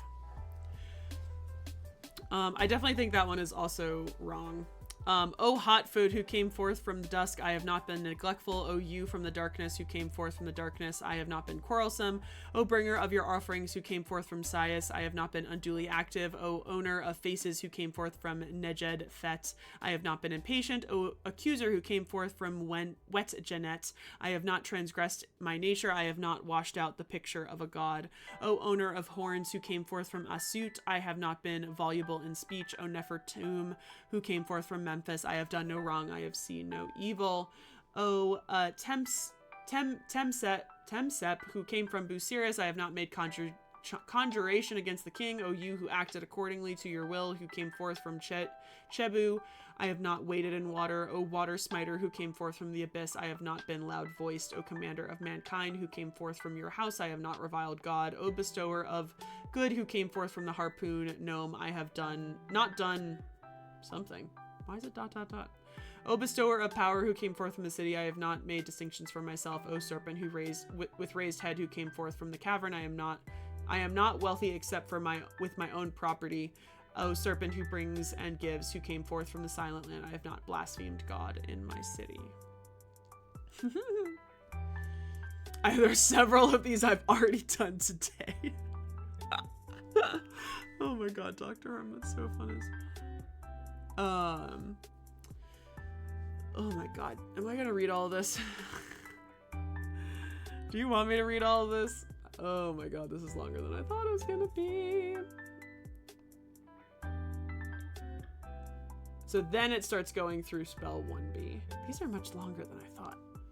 Damn, we're gonna have to do this for a while.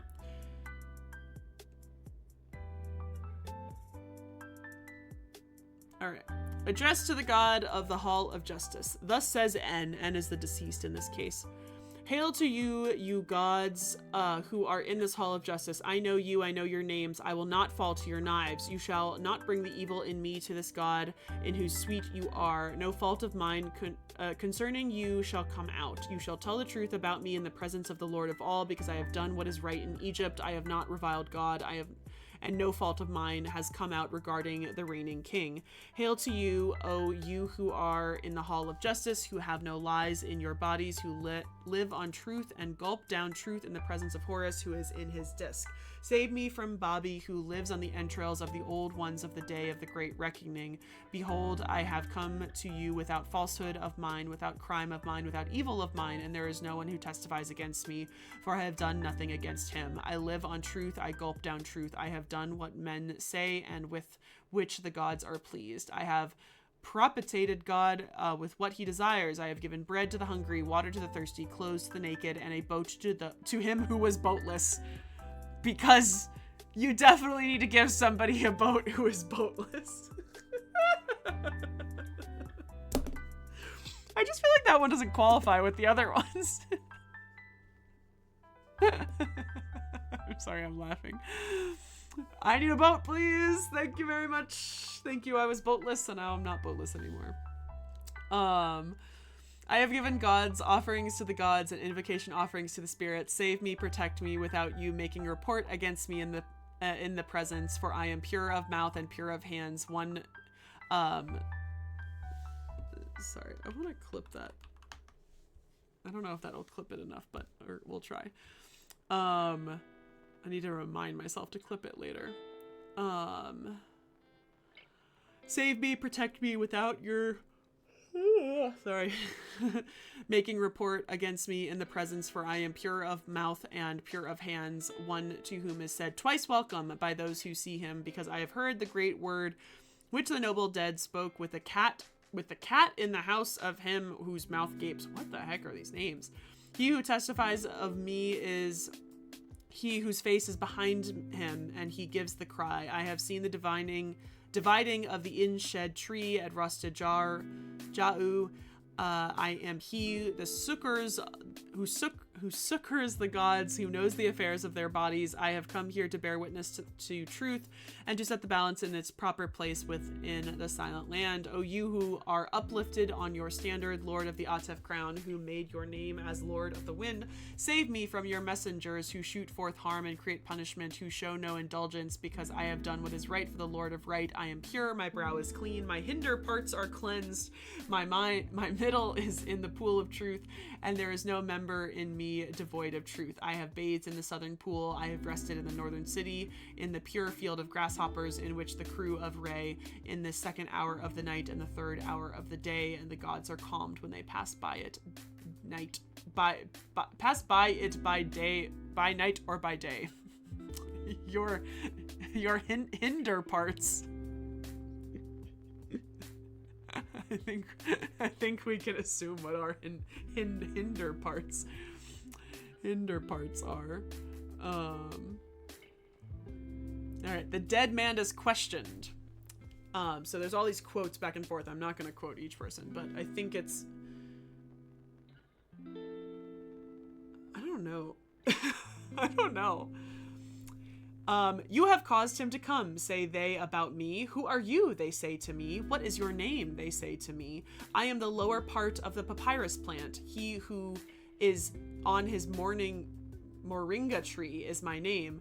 What have you passed by, they say to me. I have passed by the city of the north of the moringa tree. What did you see there? There was a calf and the thigh. They were the calf and the thigh. What did you say to them? I have seen the rejoicings in these lands of the Fekhu. What did they give you? A firebrand and a pillar of faience. What the fuck does this mean? This is when you can tell I have no idea what's going on. Like, I have never read any of this and I have no idea what this is. What did you do with them? I buried them on the riverbank of Ma'at with a night ritual. What did you find on it on the riverbank of Ma'at? It was the staff of flint called the giver of breath. What did you do with the firebrand and the pillar of faience after you had buried them? I called out over them. I dug them up. I quenched the fire. I broke the pillar and threw it in the canal. Come and enter by this door in the hall of justice if you know us. We will not let you enter by us as the doorpost of this door unless you tell your name. Okay, I do know this part. So there is a big portion of the Book of the Dead which is knowing the names of things and knowing the names of demons. We've talked about this a little bit whenever I've talked about like the parts of the ancient Egyptian soul. The biggest part is the Ren, which is the name, or not the biggest part, but one of the parts is the Ren. And by knowing somebody's Ren, you are both keeping them alive. Like if you say their name in the real world, you are keeping them alive in the afterlife, very similar to kind of Coco and Day of the Dead kind of stuff. But then you also, by knowing the names of demons and knowing all of these things, you know how to control the demons and control them as you see. Hi, Vixie. So these are spells that not every single book is going to have each spell. It is very much kind of customized for life. So this one says, like, we will not let you enter us, say the doorpost of this door, unless you tell us our name. Plumet of Truth is your name. I will not let you enter by me, says the right-hand leaf of the door, unless you tell me your name. Scale pan, which weighs truth, is your name. I will not let you enter by me, says the left-hand leaf of the door, unless you tell me my name. Scale pan of wine is your name. I will not let you pass by me, says the floor of this door, unless you tell me my name. Ox of Geb is your name. I will not open to you, says the doorbolt of this door, unless you tell me my name. Toe of his mother. Toe of his mother is your name. I will not let you enter by me, say the hasp of this door. I don't even know what the hasp is, unless you tell me your name. Living Eye of Sobek, Lord of Baku, is your name. I will not open to you, says this door, unless you tell me your name. Breast of Shu, which he placed as protection for Osiris, is your name. We will not let you enter by us, say the cross timbers, unless you tell our names. Children of Uriah are your names. I will not open to you, nor let you enter by me, say the doorkeeper of this door, unless you tell me your name. Ox of Geb is your name. You know us. Pass by us. I will not let you tread on me, says the floor of the Hall of Justice. Why not? I am pure. Because I do not know the names of your feet with which you tread on me. Tell them to me. Secret image of Ha is the name of my right foot. Flower of Hathor is the name of my left foot. You know us. Enter by us. I will not announce you, says the doorkeeper of this Hall of Justice, unless you tell me my name. Knower of hearts, searcher out of bodies is your name. To which god shall I announce you? To him who is now present. Tell it to the Dragoman of the Two Lands. Who is the Dragoman of the Two Lands? He is Thoth. Come, says Thoth. What have you come for? I have come here to report. What is your condition? I am pure of evil. I have excluded myself from the quarrels of those who are now living. I am not among them. To whom shall I announce you? You shall announce me to him whose roof is fire, whose walls are living Uriah, the floor of whose house is the waters. Who is he? He is Osiris. Proceed. Behold, you are announced. Your bread is the sacred eye. Your beer is the sacred eye. What goes forth at the voice for you upon the earth is the sacred eye. No, I don't believe embalming priests would read this. I believe they had separate. They would have separate spells and rituals that were done throughout the embalming and throughout the burial. But these are not the same things. This would have been wrapped up and put in with the body, or again, like inscribed on the tomb or inscribed on the coffin. If they kept this up. So this is rubric to the preceding spell. The corner procedure in this Hall of Justice. One shall utter the spell pure and clean and clad in white garments. So this is Hunefer. This is the really, really famous one. And sandals, painted with black eye paint and anointed with myrrh. There shall be offered to him meat and poultry, incense, bread, beer, and herbs when you have put this written procedure on a clean floor of ochre overlaid with earth upon which no swine or small cattle have trodden. As for him who makes this writing, he shall flourish, and his children shall flourish. He shall not be in need. He shall be in the confidence of the king and his entourage. And there shall be given to him a shen's cake, a jug of beer, a parisen cake, and a portion of meat from upon the altar of the great god. He shall not be turned back from any gateway of the west, but shall be ushered in with the kings of Upper and the kings of Lower Egypt. And he shall be in the suite of Osiris, a matter 1,000,000 times true.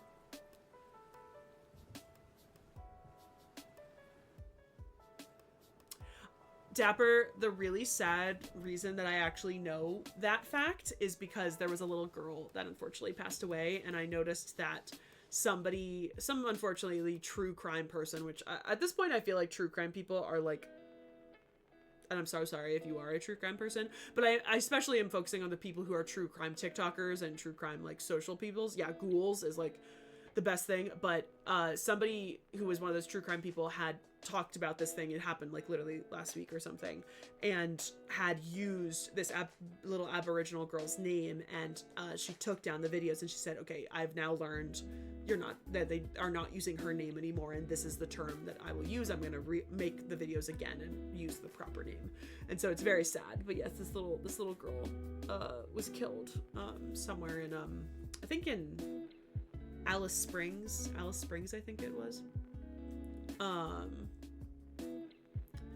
Addicted, like anything would help me out, but it is all only based on what you can do. That is, you do not have to do that. It is, I'm not going to tell anybody to do that, but it is whatever you would like to do. But yes, obviously any sort of Patreon subscription, any sort of thing supports me.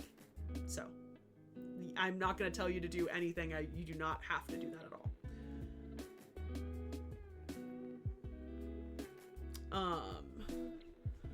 All right, now those two, that is like spell 125 and like 30. Now we finally get to spell number 1, which is like, again, let's just briefly look at this thing again, which shows.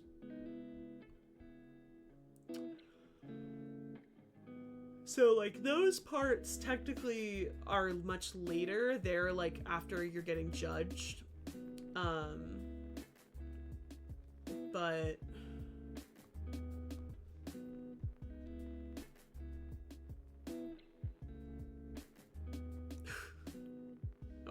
on. Sorry. We got to go read number 52 because that was the craziest little short thing that I saw.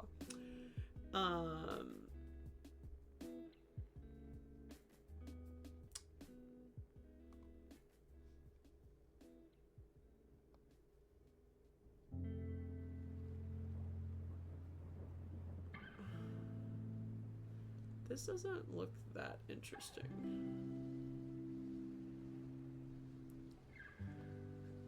I am going to do this. I'm making an executive decision because there are 129 of these spells. I'm going to read the small little summary, which is actually translated.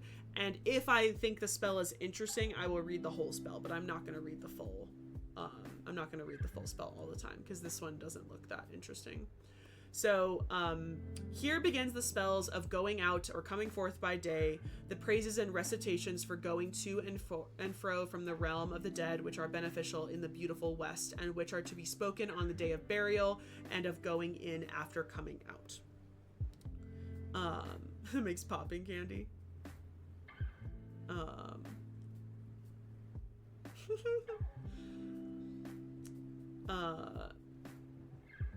Yeah, very much so. I don't know. I have found so many true crime TikTokers that are just like, it's genuinely the worst ones are not the people who are investigating old crimes or like unsolved crimes. It's the people who are actively talking about current crimes that are being investigated, which is just like awful. Like with the whole like the mom of the Good Morning America person, journalist, like so many people are like actively following her case and like, to be honest, spreading misinformation and stuff. Yeah, in some cases I do feel like there are some people that are like, they do actually interfere with actual investigations. Absolutely. If you guys heard, so remember the case that the college students were found murdered in their house in Utah? There was a woman on TikTok. Hi, Ivan! Lord of the crown, welcome King of the south and north, son of praise. It's not. It's public speech. But I will tell you something that I'm going to follow up in just a second. But welcome on in, Ivan! I hope you had a very great stream. Thank you so much for raiding. I need to make sure. No, we're randomly talking about something not relevant. We're talking about true crime podcasts and being weird.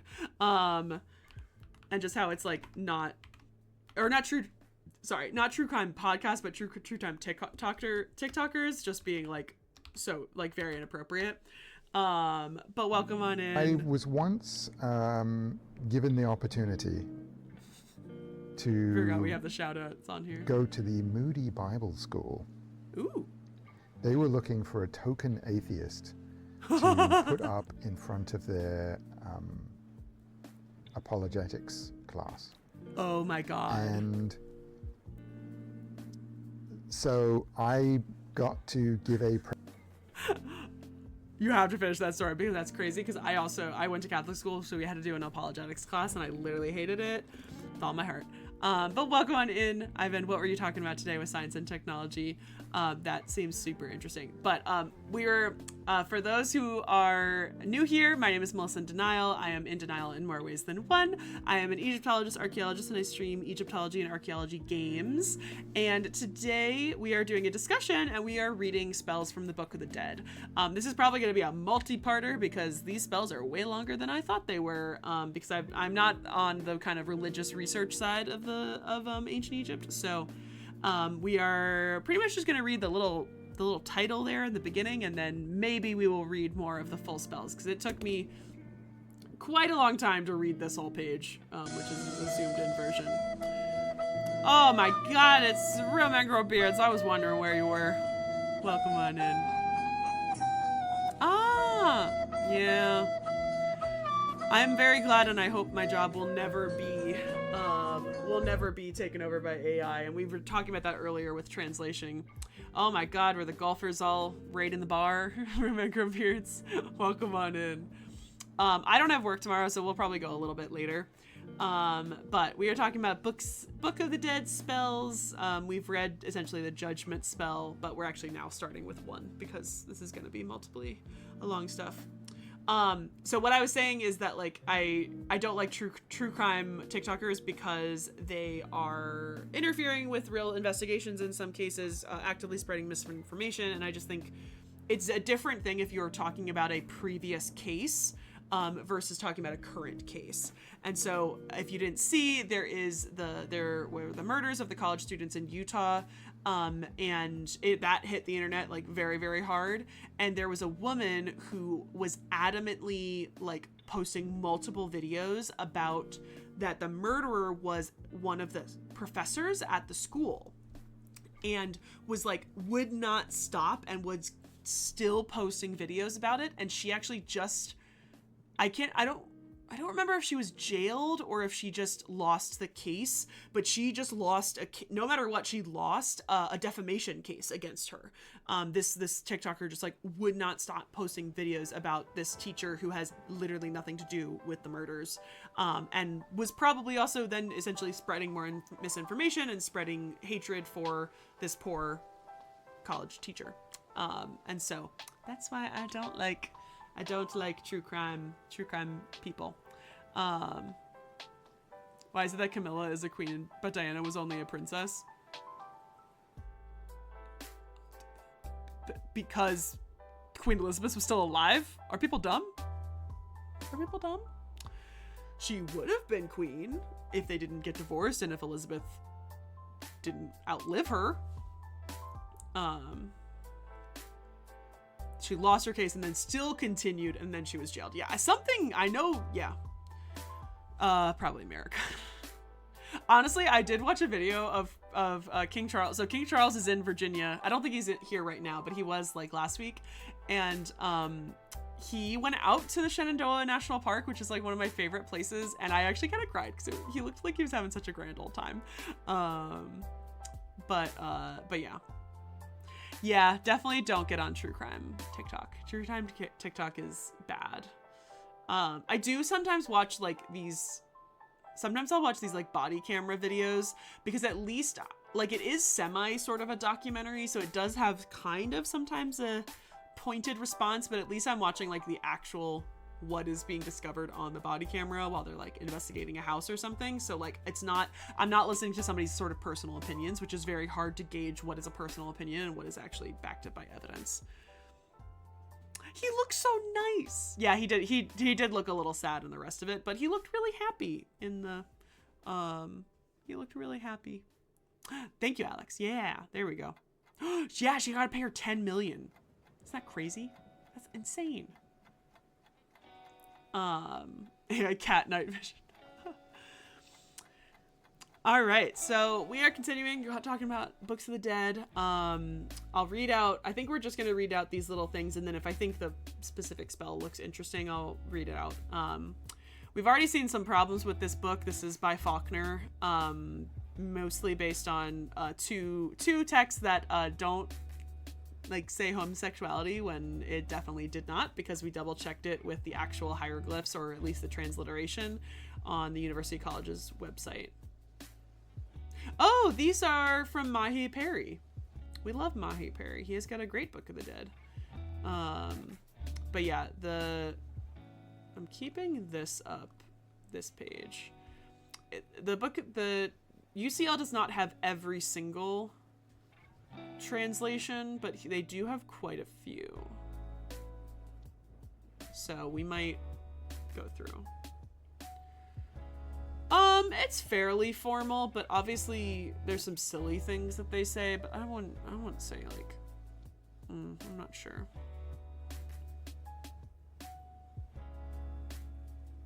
Oh yeah. Wow. Yeah, I don't even know where Caroline County is. So spell number 1, here begins the spells of going out in the day or coming forth by day, which is what they're typically called. Praises and recitations for going to and fro in the realm of the dead, which are beneficial to the beautiful West and which are to be spoken on the day of the burial and of going in and coming out. So I do believe that these actually may have been spoken at the funeral. Unclear if a priest would know this or have this memorized, or he actually would be actively writing or reading from the Book of the Dead. More than likely, he's not actively reading. Spell 1b is spell for permitting the noble dead to descend to the netherworld on the day of interment. I don't think that one looks that interesting. See, some of these are shorter. Some of these we'll read, but the long ones, there's a lot. Spell number 2, spell for going out into the day and living after death. O you soul who shine in the moon, O you soul one who glow in the sun, may N, the deceased, go forth from among the multitudes of yours who are outside. May those who are in the sunshine release him. May the netherworld be open to him when N goes out into the day in order to do what he wishes on earth among the living. Another like it. I love when titles are like that. They did that all the time. If you guys remember when we did our medicine lecture, they were just like, another one was just what the title of each of those were. For spell for passing on the upper road of Roset Jau. I am he who fixed the limits of the flood and who judged between the rivals. I have come and I have removed the evil one which was on Osiris. I don't know what that word is, Roset Jau. I've never heard that before. It's obviously like a city or something. Spell for not doing work in the realm of the dead. It is I who lift up the arm of him who is inert. I have gone out of Hermopolis. I am a living soul. I have been initiated in the hearts of the baboons. Spell for causing a Shopti to do work for a man in the realm of the dead. So this is, I believe this is the Shopti spell. This is the actual, like, yeah, so this is the actual Shopti spell. So this is first attested as spell 472 in the coffin text, and can actually be on the actual physical Shopti so that you can do work. So, O Shopti allotted to me if I have been summoned or if I be detailed to do any work which has to be done in the realm of the dead, if indeed obstacles are implanted for me or for you there within as a man at his duties, you shall detail yourself for me on every occasion of making arable the fields, of flooding the banks, or of convening sand from east to west. Here I am, you shall say. So if I remember correctly, the shorthand version of it is saying like, here I am in some way. I wonder what this one says. There's a shorthand version. Is this just under Shopti? Let me see if I can find a.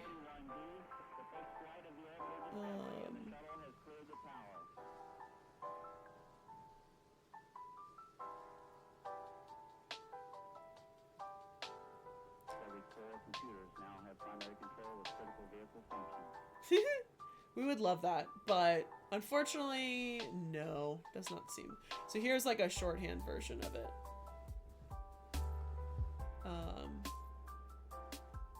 I guess I just, there's probably a different website that has the actual things. If when I die, there are you Shopti waiting for me to do work. Good night, Pixie. It's okay, hun. This will go up on my YouTube. Hopefully tomorrow I might edit it and post it already there. Spell for passing by the dangerous coil of Apep. O you waxen one who take by robbery and who live on the inert ones, I will not be inert for you, I will not be weak for you. Your poison shall not enter into my members, for my members are the members of Atum. If I am not weak for you, suffering from you shall not enter into these members of mine. I am Atum at the head of the abyss. My protection is from the gods, the lords of eternity. I am he whose name is secret, more holy of the throne than the chaos god. I am among them. I have gone forth with Atum. I am the one who is not examined. I am Hail. I am Hail. It's not Hail. It's Hail as, I don't know why it's Hail. Hail as L-E. spell for opening up the west by day. Then we have spell for going out into the day after opening the tomb, which I think is interesting. O you soul, great, majestic, behold, I have come that I may see you. I open the netherworld that I may see my father Osiris and drive away darkness, for I am beloved of him. I have come that I may see my father Osiris, and that I may cut out the heart of Set, who has harmed my father Osiris. I have opened up every path which is in the sky and on earth, for I am the well-beloved son of my father Osiris. I am noble, I am a spirit, I am equipped. O all you gods and all you spirits, prepare a path for me.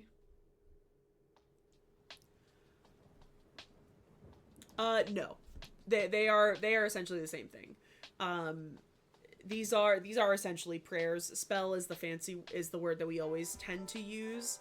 The other thing is that it's probably okay, let's say this. So it is probably considered a prayer, but if you are going to go by the definition of a prayer, which is you asking the god for something, which is, in my opinion, what typically, like, I don't know what the actual formal definition of prayer is, but like, if you are praying, if you are asking the god, or if you're telling the god something, that's not exactly what these are. These are more ritual incantations, if that makes sense. These are things that you would say over and over again.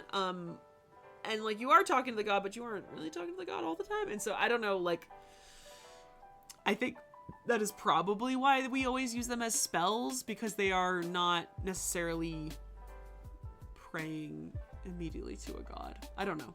I don't know what the technical definition of a prayer is, if that makes sense. Sometimes, more often than not, these are things that, these are not the things that priests would say over the bodies. They had separate things that they would say over, yeah, I think maybe incantation is helpful. I think that might be the best way to say it. These are probably saying, there are probably other things that priests were actively saying over a mummy that are not included in these. Invocation or act that seeks to activate a rapport with an object of worship through deliberate communication. That is a crazy definition of that. Yes, books of the dead are on long strips of papyrus that would be placed with the body. Books are like, it is not a book, it's a scroll. It's a scroll of the dead.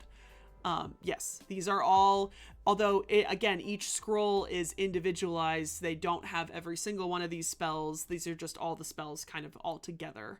But they would have quite a few of them. Another spell for a man's going out in the day against his foes in the realm of the dead. Spell for going out against a foe in the realm of the dead. Spell for going in and out.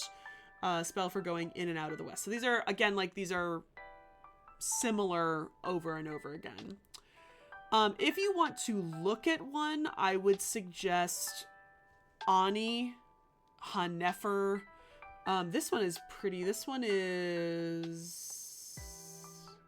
is also Ani.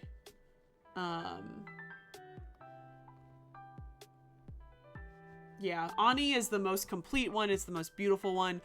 My Hair Pri has a really nice one too. And I think Yuya and Tuya have a pretty good one. I think we have theirs. I don't know. But these are really, like, Ani is the nicest one. This book is the best translation I can find because it's not budge. But it also appears that the University College London's website has some translations and actual transliterations, which seem more recent, which is nice.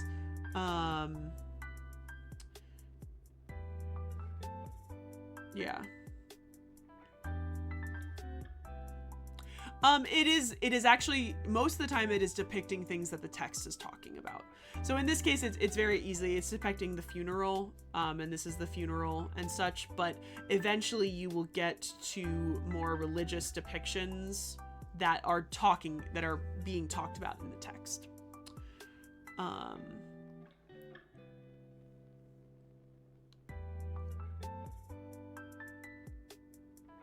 What did they believe would be done with the scrolls? It would just be left with them. That scroll is used again as a cheat sheet to get you to the afterlife. It's not necessarily one of the spells. Like, this is a funeral. They don't have a specific spell that talks about the funeral, but like it's all depictions of some of the things that you will encounter in the afterlife. Spell for removing anger from the heart of a god. Oh gosh, lots of them. So yeah, here's one of him attacking a serpent. Doesn't necessarily mean it's Apep, but it could be Apep. Worship of Re when he rises in the horizon until the occurrence of his setting in life. So yes, there's a high chance you can't read. This is suspension of disbelief that you can read in the afterlife. They don't really say. But yes, we know that ancient Egyptians, for the most part, cannot read. So,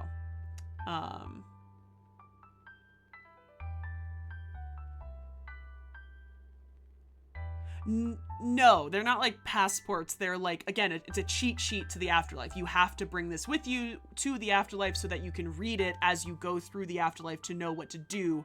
It's a map. It's a map to the afterlife. It tells you exactly. Actually, you know what it is? It's MapQuest. It's MapQuest for the afterlife. It is telling you step by step how to get through the afterlife. Yeah. I use it as it's a cheat sheet because it is a cheat sheet, but it is technically like sort of going through. No, not everybody, Vixie.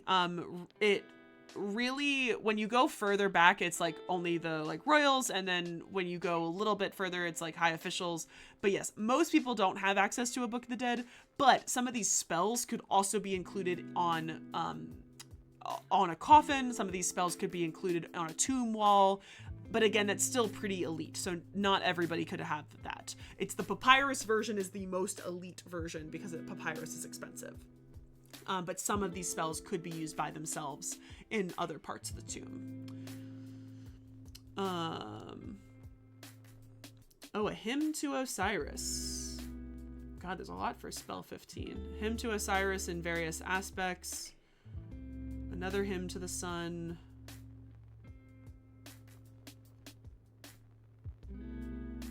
Oh, look, it's Hormheb. So this is Pharaoh Hormheb's Book of the Dead.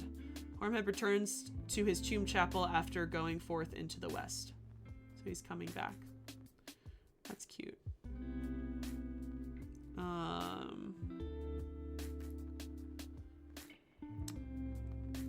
So you're either writing on papyrus or you're writing on ostraca, which are random pieces of limestone or random pieces of pottery, like broken pottery. And you are mostly always writing with ink. That's pretty much it. Which is essentially like a watery charcoal.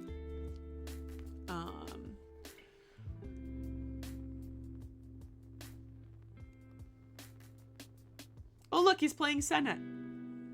Playing Senet in the afterlife.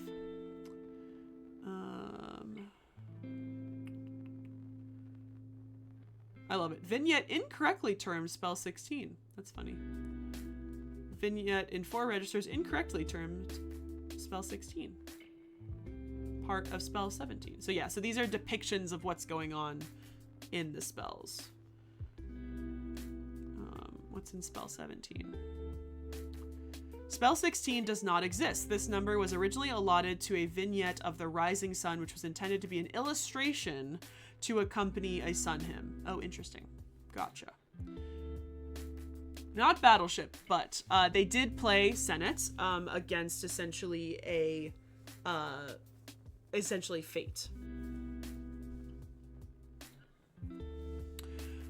In some cases, yes, I would say probably super elite people would have to get, would maybe know, maybe priests would know this, but I don't know if everybody sort of knew this off the top of their head. They probably knew a very vague version of it. Oh, it's been so, I think I have seen Bill and Ted, but I feel like I've only said it once. So this lengthy spell is accompanied by an equally lengthy series of vignettes. This spell, which has a long history behind it, consists in effect of a statement of doctrine regarding the sun god, later becoming a spell on behalf of the deceased. But at frequent intervals, the text is interrupted by a series of explanatory glosses, which is a type of, what's it called?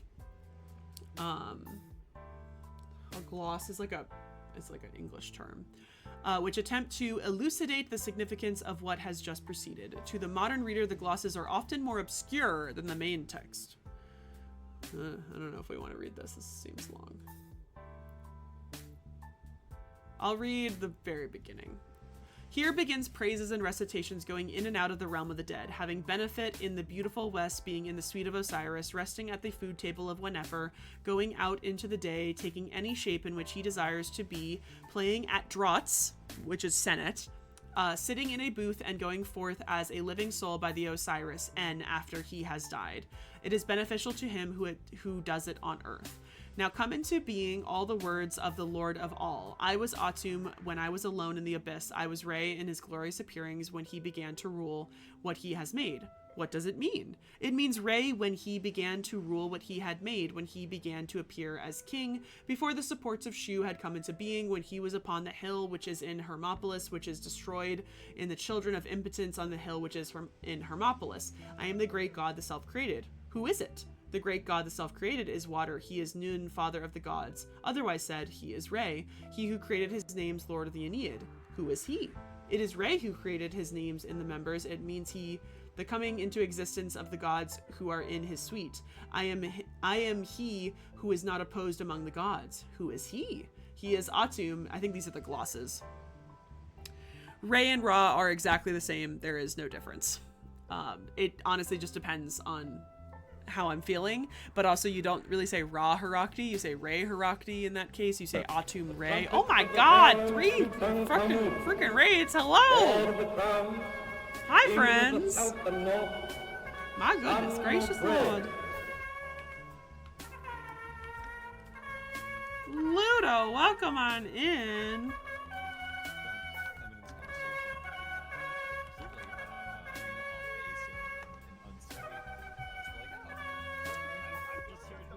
Son of Ray. Yeah.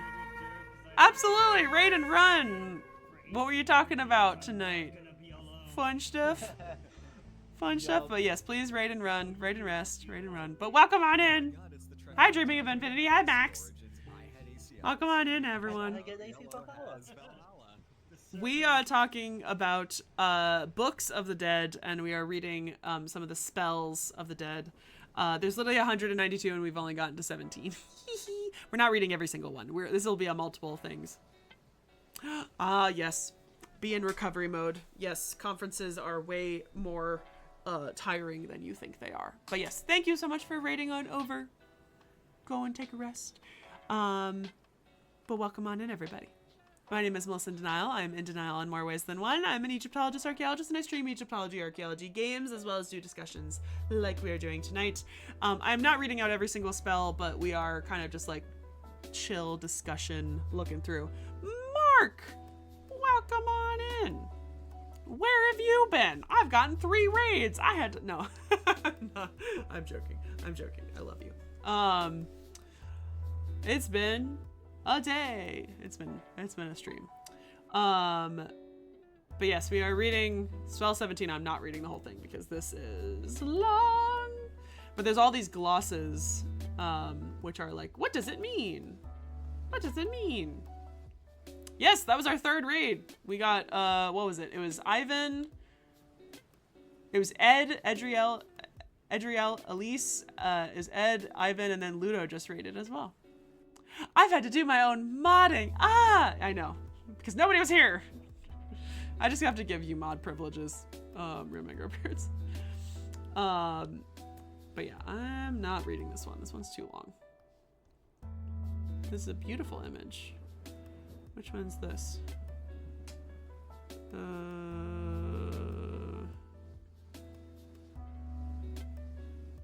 Literally doesn't say whose this is. This has to be Ani's. Science on tap. That sounds fun. Wait, where? Did it just say? Oh, you're right. It says, what is it? Wait, where was it? What is it? It is Rosette Jalo. The southern gate is in Neref. The northern gate is in the Mount of Osiris. As for the island of the just, it is Abydos. Otherwise said, it is the road on which my father Atum went, where he proceeded in the field of rushes. Huh. Interesting. That's what we were wondering what that was.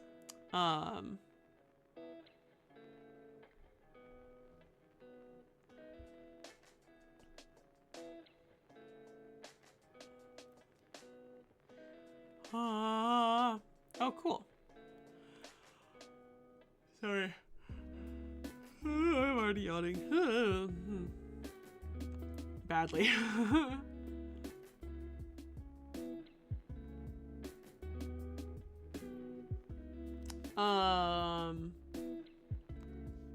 Okay. God, is this 17 still going? Yes. Yes, it is. Is this Mechweret?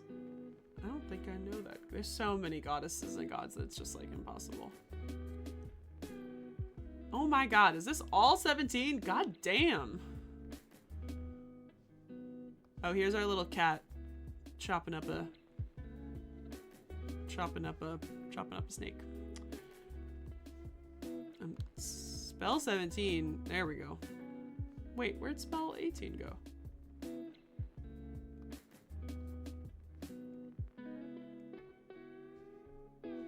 Is there no spell 18? Oh, often paired with spell 17. Okay. So, maybe there's no spell 18. Wait, what about spell 19? Wait. Enables the dead to wear a wreath of vindication, floral garland bestowed after the completion of the weighing of the heart. Oh. Did this thing switch pages? Page 50? 48? No, 48, 49. Well then, the book just skips it. But okay. The deceased appeals to Thoth to vindicate him before the tribunals of the god. So now, have we reached into our second section? So yeah, so we've moved into the second section, which is the preservation of the parts of being. Hi, Michelle. Most of ancient Egyptian gold actually comes from Nubia, from the south. I think there's also some mines in the Sinai Peninsula, but I think that was more copper.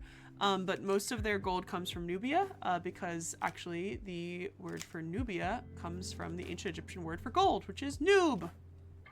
Noob. It's technically spelled nub, but it's pronounced noob. But yes.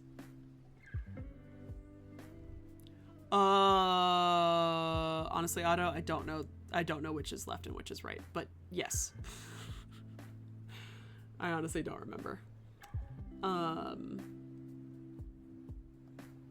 Yes, you write it N-U-B, but it is noob. It is pronounced noob. All the U's in ancient Egyptian is more of a double O. Ooh. Instead of U. Okay.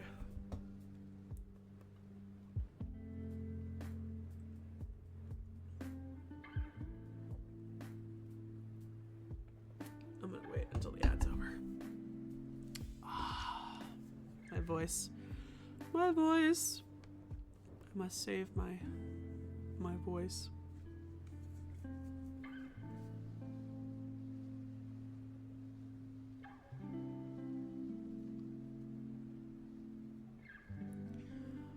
Oh.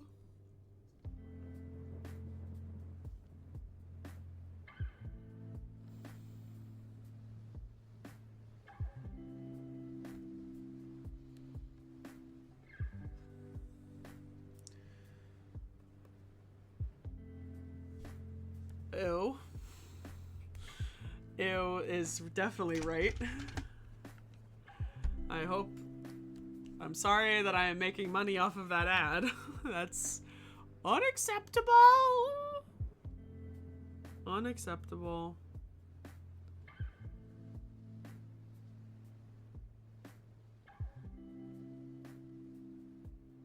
Unacceptable condition! Unacceptable! Yes, correct. Very much correct. It's unacceptable. Sorry, I'm gonna look at something real quick. The video that I scheduled did not post on Instagram, so I'm very annoyed. Ivan said he got one for the Ark encounter, which is about like the actual Ark, and then what did you say? Creation Museum? I don't even know where those are, but obviously not in a.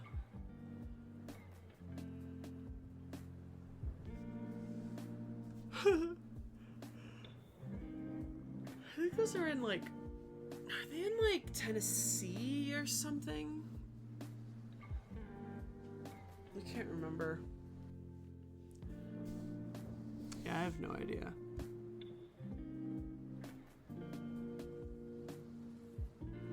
Maybe something like that. I was about to say Arkansas, and then I was like, I don't think that's right. I think that's just me making a joke. But I think it's either, I think you're right. I think it's either Kentucky or Tennessee. Somewhere in the Bible Belt. Although, it's kind of high for the Bible Belt, but it's not that weird. Okay, spell for giving a mouth to N, our deceased, for him in the realm of the dead.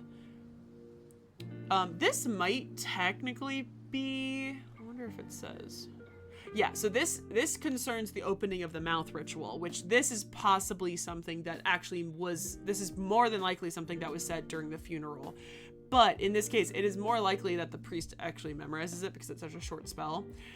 So this one says, Hail to you, Lord of Light, preeminent in the great mansion in charge of the twilight. I have come to you, spiritualized and pure. Your arms are about you, and your portion of food is before you. May you give me my mouth with which I may speak, and may my heart guide me at its hour of destroying the night.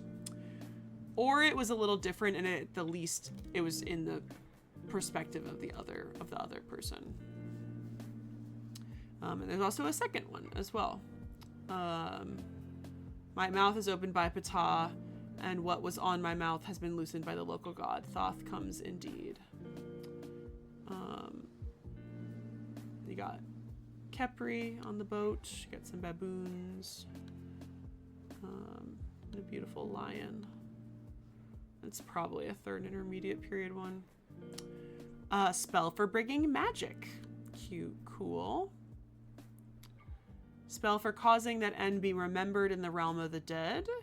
Spell for giving N's heart to him in the realm of the dead. Spell for not permitting a man's heart to be taken from him in the realm of the dead. Spell for not permitting N's heart to be taken from him in the realm of the dead. So definitely all about protecting your heart. You have to have your heart to go through the afterlife to get to the land of judgment. This is another really famous one. Is this Hu-Nefer?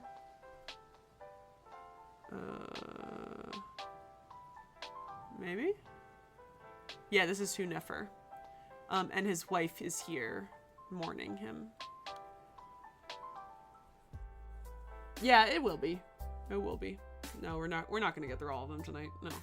I'm probably gonna end. I could probably go for another hour. But we're fading fast. Spell for not permitting a man's heart to be taken away from him in the realm of the dead. Spell for not taking away the heart of the one whose conduct has been vindicated in the realm of the dead. But this is the opening of the mouth ceremony. This is the priest. He has this special wooden stick thing, and he puts it up against the mummy. And this is meant to be his tomb, technically. Yeah, his pyramid cap tomb chapel.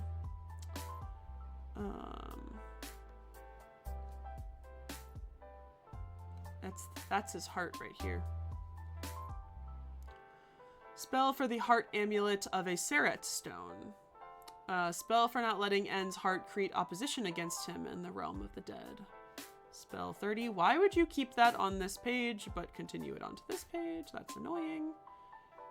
Rubric for spell 30, A and B. So this is very interesting. So this is like this is something that you would do to a physical object. So this says, to be inscribed on a scarab made from nephrite, mounted in fine gold with a ring of silver, and placed at the throat of the deceased. This spell was found in Hermopolis under the feet of this god. It was written on a block of mineral of Upper Egypt in the writing of this god himself, and was discovered in the time of the majesty of the vindicated king of Upper and Lower Egypt, Menkaure. It was the king's son Hordedef who found it while he was going around making inspection of the temples. This is very interesting because this is like very specific and actually like mentions the actual name of the king. I have been looking at this, Ivan. I have to figure out why they're saying Phoenix, because I don't know why they're saying Phoenix, because I do not associate Phoenixes with Egypt. And so I'm actually we're going to go on a side quest and we're going to investigate it. Where was the one? I am the Phoenix. So 29B. Let's see if there's a translation of 29B here so that I can at least look at the hieroglyphs. Nope, there is not.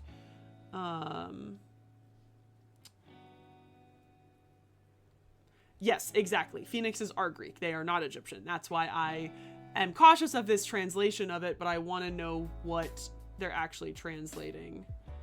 What was it? 29.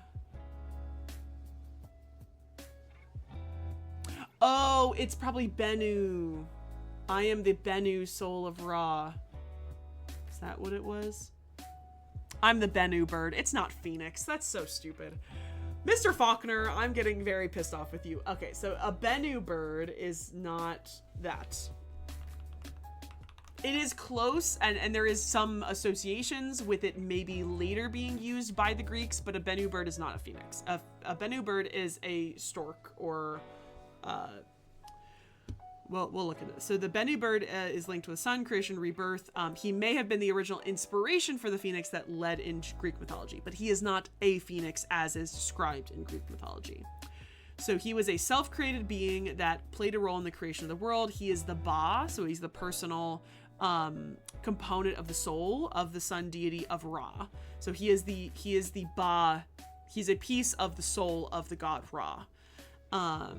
And he flown over the waters of noon that existed before creation, landing on a rock and issuing a call that determined the nature of creation. So it is a much later, it's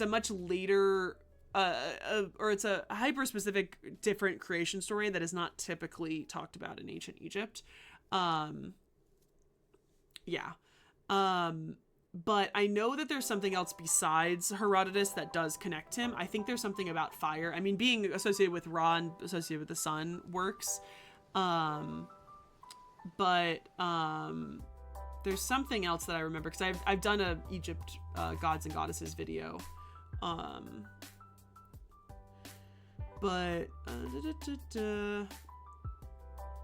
So it's probably like a heron, possibly a heron.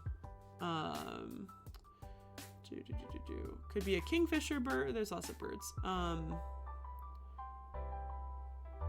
Yeah, so the Greek historian Herodotus, writing about the Egyptian customs and traditions, wrote that the people described the phoenix to him. They said it lived for 500 years before dying, resuscitating, building a funerary egg with myrrh of the paternal corpse and carrying it to the temple of the sun Heliopolis. His description of the phoenix likens it to an eagle with a red and gold plumage reminiscent of the sun. Long after Herodotus, the theme of fire, pyre, and ashes of the dying bird, ultimately associated with the Greek phoenix developed in Greek traditions. The name phoenix could be derived from Bennu, and its rebirth and connections with the sun resemble the beliefs of the Bennu. However, Egyptian sources do not mention a death of the deity. They sampled an asteroid called the Bennu. I think it is because he is a god of rebirth and he's a god of creation, which, yeah, like the phoenix rebirths itself. So it makes sense, but it is probably like part of Herodotus and part of other things that kind of jump over. I still want this book because this is better, but I am more cautious that it does appear that Faulkner may have not fully translated this anew.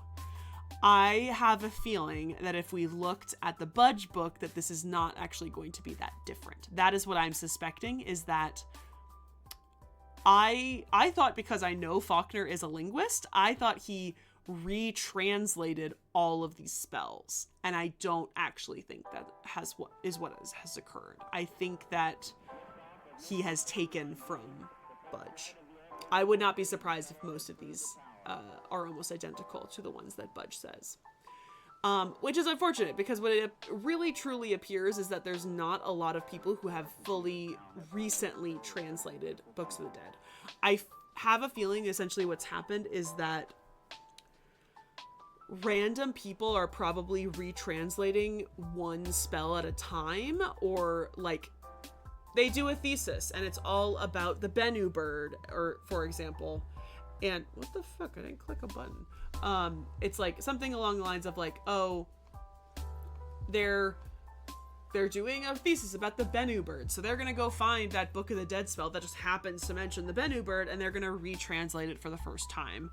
And they're not gonna be a person who fully focuses on every single aspect of this. So that is what I'm suspecting now with this book. I definitely still want this because I hope I have a little bit more confidence in Faulkner, but considering I don't have a Budge, I don't think I have a real Budge Book of the Dead. Yeah, that's what I'm thinking about this. Yes, so Faulkner wrote my dictionary. Raymond O. Faulkner. He wrote the literal dictionary on Middle Egyptian. This is the one that everybody uses. He wrote the fucking dictionary. Yeah, he's the author of the book. Yeah. Sorry, if that was not clear, yeah, Faulkner is a real person. He is Raymond O. Faulkner. He is an Egyptologist. He was a linguist, and he wrote this book, and he wrote this book. Like, yeah, he's a real person. I don't know what you're talking about. What does house name mean?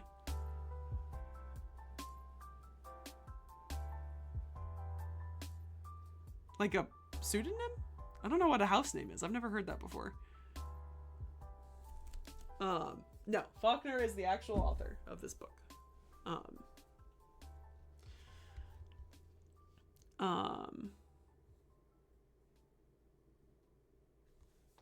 Okay.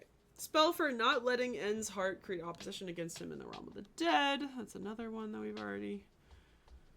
Okay, yeah, so this is the rubric of it, which I think is fascinating that it's like actually saying that apparently they found an object that has this, that is mentioned by Menkaure, which I think is wild. Ah, spell for driving off a crocodile, which comes to take away N's magic from him in the realm of the dead. Get back, retreat, get back, you dangerous one. Do not come against me, do not live by my magic. May I not have to tell this name of yours to the great God who sent you. Messenger is the name of one, and Betsy is the name of the other. The crocodile speaks. Your face belongs to righteousness. The sky encloses the stars, magic encloses its settlements, and my mouth encloses the magic which is in it. My teeth are the knife, my tusks are the viper mountain. The deceased replies, "Oh, you with the spine who would work your mouth against them, this magic of mine, no crocodile which lives by magic shall take it away." Yeah, seems like a... Gotcha. No, that is not something that happens in Egyptology. If I'm reading a book, I'm talking about an actual Egyptologist. Yeah, no, we are talking about actual Egyptologists. That does not work in the Egyptology community.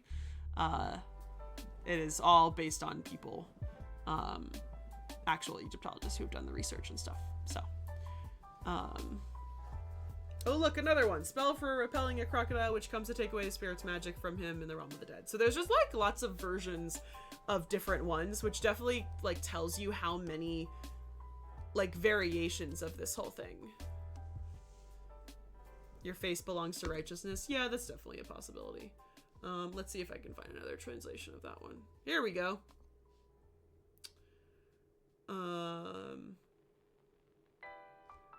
Oh, wait. That's 131. What? What number am I on? 30.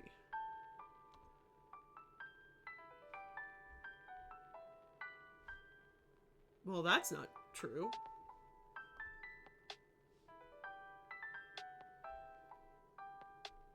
Okay. UCL's website is broken because that thing connects to 131 and not 31. Let's see. It's 30.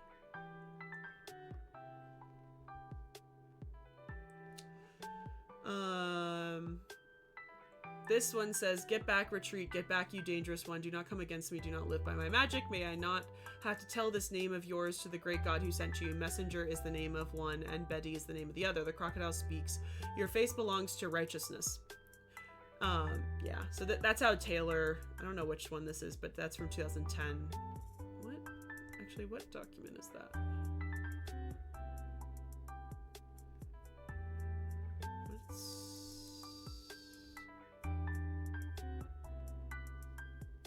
Okay, so this is a separate one. I don't know if I can find this one. I probably, this is 2010, so that's probably too recent.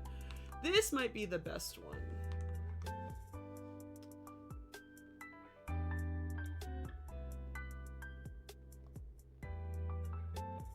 Oh, did I just find it?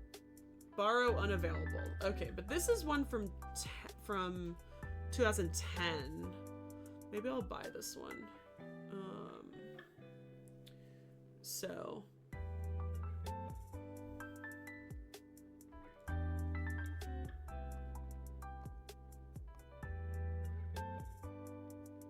this is Harvard Press.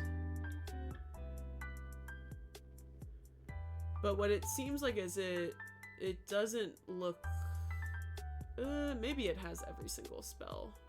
It's a limited preview, so I can only see a little bit of it. But yeah, that's probably the one that I need to give me a better.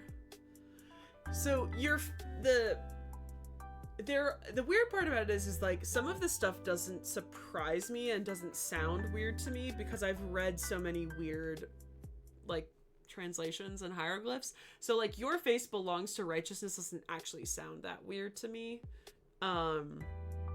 Because here's the thing about this. Here's the really big thing about hieroglyphs that I don't think people really understand, and is one of the main reasons why AI will never be able to, in my opinion, be able to translate hieroglyphs, is that your face belongs to righteousness is probably what it literally says. It probably does your, I don't even know, what's the word for hair? I think it might, or what's the word for face? I think it's hair. It probably literally says your face belongs to righteousness. But you could, some authors might translate that differently. They might just say, you are righteous, or like they don't have to necessarily translate it as literally as it is. Linguists constantly are making arguments for what sentences mean just by changing it and looking at lots of examples and looking at the context of these examples side by side. So things can just easily be translated completely differently. They can be translated very literally, and then they can be translated not literally. I was trying to think of okay, so a really good example is in The Shipwrecked Sailor, which is a literature story. There is when he's talking about how he gets shipwrecked, he is talking about how big the boat is, and he's talking about how many people are on the boat, and what it literally says, "Then it died," is what it says. It being the boat, and it says, "Then the boat died." Obviously, we know that the boat did not die, so it can be translated as, "Then the boat sunk." Like we know that the boat is not a human being and cannot die, but that is, they use the word for death in that sentence, and so you can write it what it literally means, or you can move it out of the context. Sometimes your dictionaries are going to say those alternate meanings. Like you guys, the other thing I was telling you guys about was the ancient Egyptian word for fart. The ancient Egyptian word for fart is wind. It is technically the word for the wind in a sail. But because we are in a medical papyri, and we are talking about how you don't want you don't want the boat, like you don't want to have wind. When you're in the middle of a medical papyri, why are we suddenly bringing up the wind that takes up a sail? You're not. You're talking about a different type of wind. But some dictionaries are going to list those reasons, and some dictionaries are not going to list those other definitions, which is why it gets very silly and complicated. All right, more about crocodiles, which you can see nice, cool depictions of them taking out crocodiles. Whoa, it's a pig. Little pig. There's more crocodiles. Spell for driving off a snake. Oh, Rarek snake, take yourself off, for Geb protects me. Get up, for you have eaten a mouse, which Ray deserts, and you have chewed the bones of a putrid cat. That's a great one. Spell 33, I like that one. What the hell is that? Well, I'm gonna have to do a video on that, because I've never seen a bug like that. Spell for not being bitten by a snake in the realm of the dead. O Cobra, I am the flame which shines on the brows of the chaos god of the standard of years, otherwise said, the standard of vegetation, be gone from me, for I am Mafdet. So Mafdet is a goddess of against snake bites, specifically.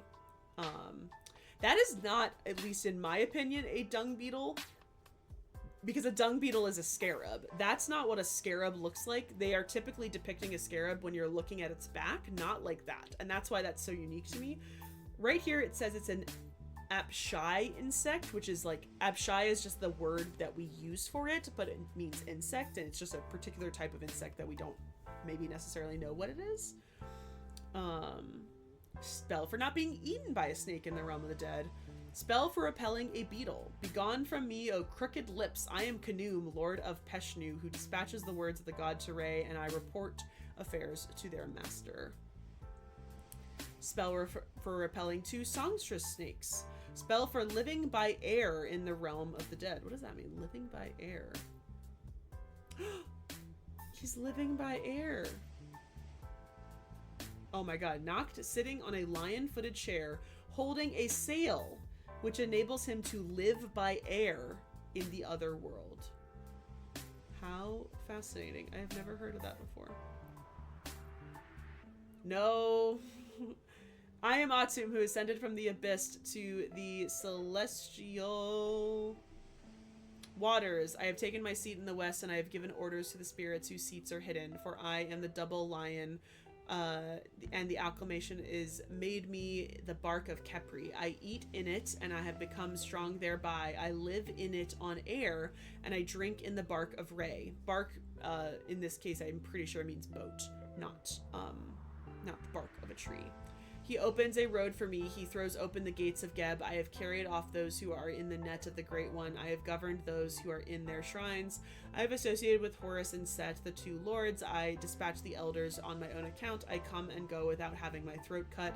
I go aboard the bark of the just. I join those who are in the dark day bark, which I attend on Ray in his presence of the horizon. I daily live after death. I am strong through the double lion, and I am living after death. Even I, and who fills full the earth, who comes forth at the bloom of the lotus plant, who makes the 2 lands content.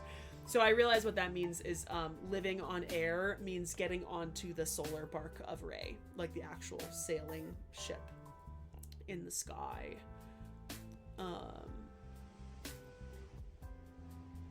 Is there a reason why they have so many specific spells? Like, because these are all things that they think that they're going to encounter. But again, not every spell is in every Book of the Dead. Every Book of the Dead is customized to the deceased person. So they don't need, when they have multiple ones about snakes, they do not need every one about a snake. They just will pick one. Or they, like, technically what it is that you could go up and you could say, I'm scared of snakes in the afterlife. And they're like, yeah, sure, you can pick one of the snake spells. You don't need the one about the bug, but you can do the one about the snake. Like, it's all, this is a whole book of all of them, but every single Book of the Dead is completely different. There's not a single one that's the same. There's obviously the very standard ones that are always included, but like some of these smaller ones, like they are kind of pick and choose. So again, spell for living by air in the realm of the dead. You'll also see there's multiple versions of the same spells. And so that's the other thing, is that that one was a longer one, but maybe you only need the shorter one. Maybe you don't have the space for a longer one. Spell for repelling a Rurek snake in the realm of the dead. So that's a specific snake. Like that snake, probably. That's a long one, actually. Spell for...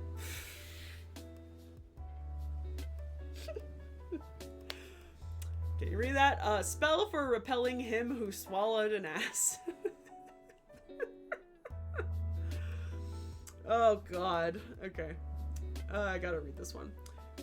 Get back, you male whom Osiris detests, whose head Thoth has cut off. I have done everything in respect of you which was said about you in the Aeneid in order to carry out your destruction. Get back, you whom Osiris in the Neshmet bark detests when he sails southward with a fair wind. Purify yourselves, all you gods, and fell with the shouting of the enemies of Osiris, lord of the Thinnet Gnome. Get back, you swallower of an ass, whom who is the netherworld does detest. I know. Where are you? I am. That's so weird. Well, okay, so actually it says it's depicted. I need to read this. It says illustrated on page 61 or 62. So let's... Oh, it's talking about a snake. I thought for a second, I was like, I think this is actually talking about a snake. It didn't say it. It didn't say it, but I was like, why do I feel like this is talking about a snake that has killed a donkey? But yes, that is exactly what it is. So yeah, Noct spears the snake, which is swallowing an ass. So it doesn't even say distinctly a snake. It just says he who swallows an ass, which is so interesting. No, honestly, not really.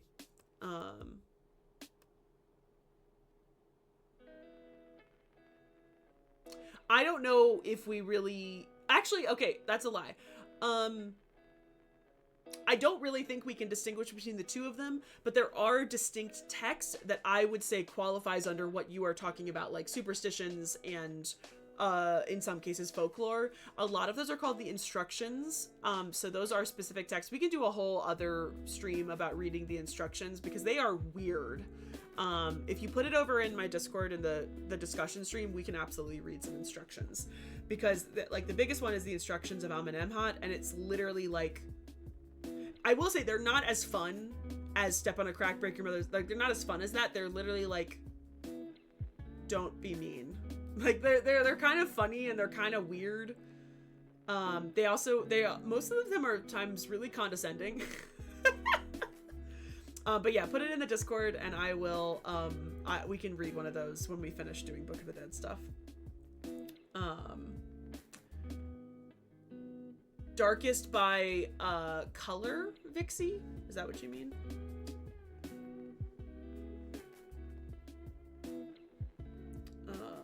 What was this one? Spell for preventing the slaughter, which is carried out in the realm of the dead. I wonder what slaughter. Probably I don't know. Do they make them out of obsidian?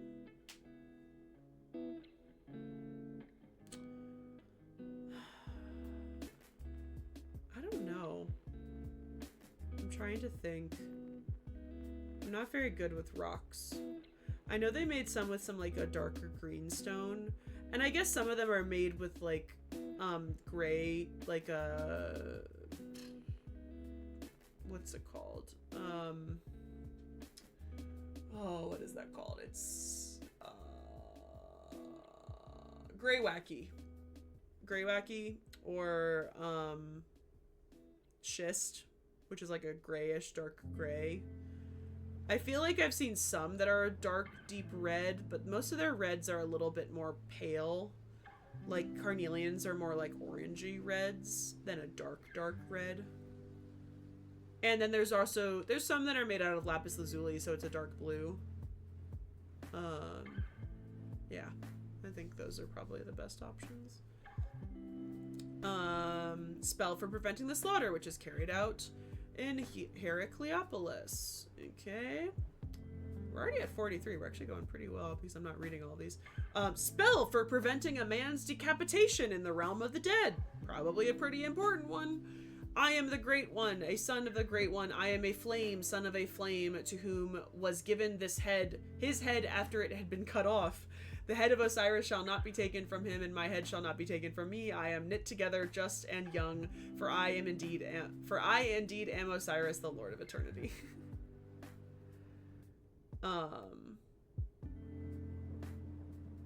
Spell for not dying again in the realm of the dead. That's funny. Not dying again, just in case.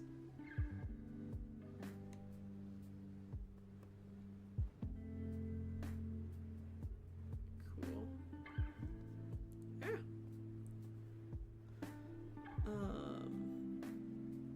Do they make them out of obsidian? Yeah, I wasn't sure. Obsidian's a weird stone. Some of them are, sometimes it's used, sometimes it's not.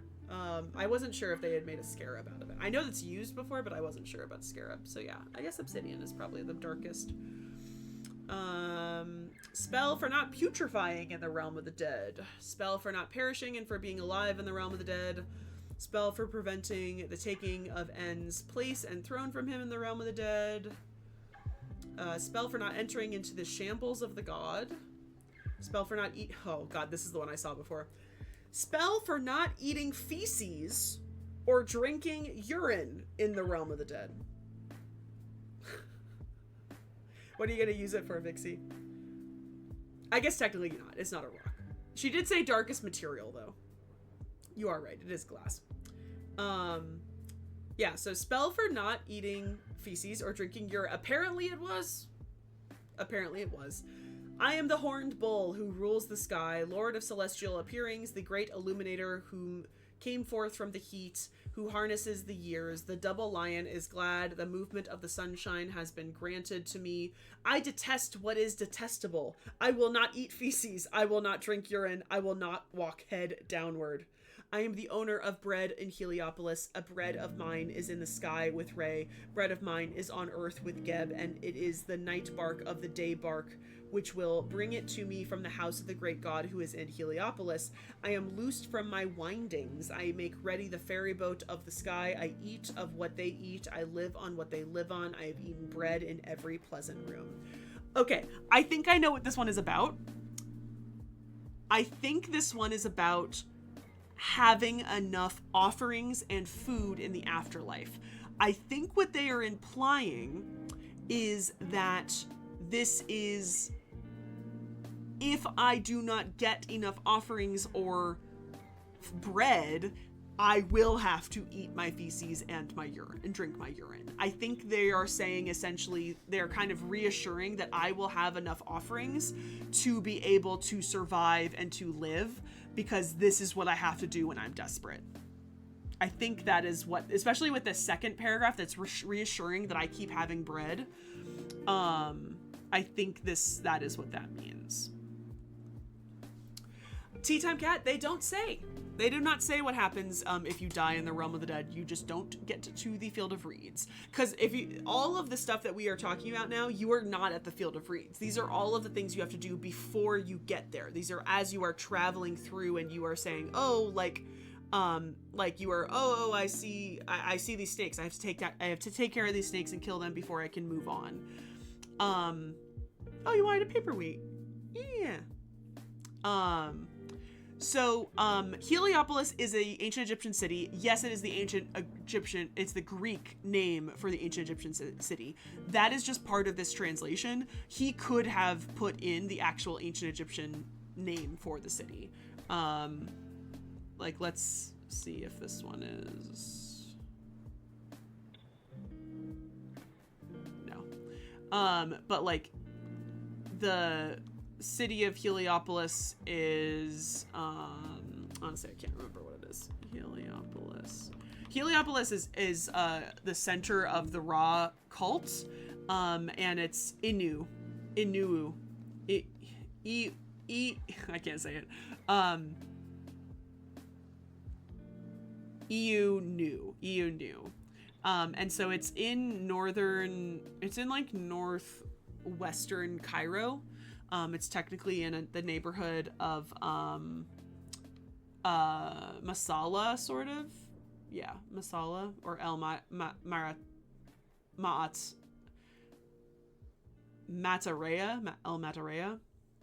But it was the main cult center for the god Ra, is where almost all of the obelisks that existed in ancient Egypt were all placed pretty much here at the Temple of Ra, but nothing is really preserved there. It does have an obelisk of Senusret the First that's still there. Oh, I know this is at the Brooklyn Museum. But yeah, it's a model of the votive gateway to Heliopolis. Oh look, the Battle of Heliopolis. Thank you, Napoleon. Here's some of the things found. There's a big open air museum there, but it's in kind of a rough area of Cairo. But yeah, you can see sort of here, this is Cairo and here's Heliopolis. Now it's part of modern day Cairo, but it was kind of outside of old Cairo. I know, I can't say it. EU knew the pillars. So anytime you see a U or a W, it is an oo sound, but it's hard with the I and the U.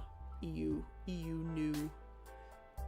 But yeah, the big thing with this is that as he's translating this, he could be writing all of these actual ancient Egyptian cities, and most of these do appear to actually have the ancient Egyptian names for the cities, but some cities are in ancient Egypt, which you will learn in my lecture this month. Some ancient cities are more well known today by their Greek name. Thebes, for example. Thebes is Waset.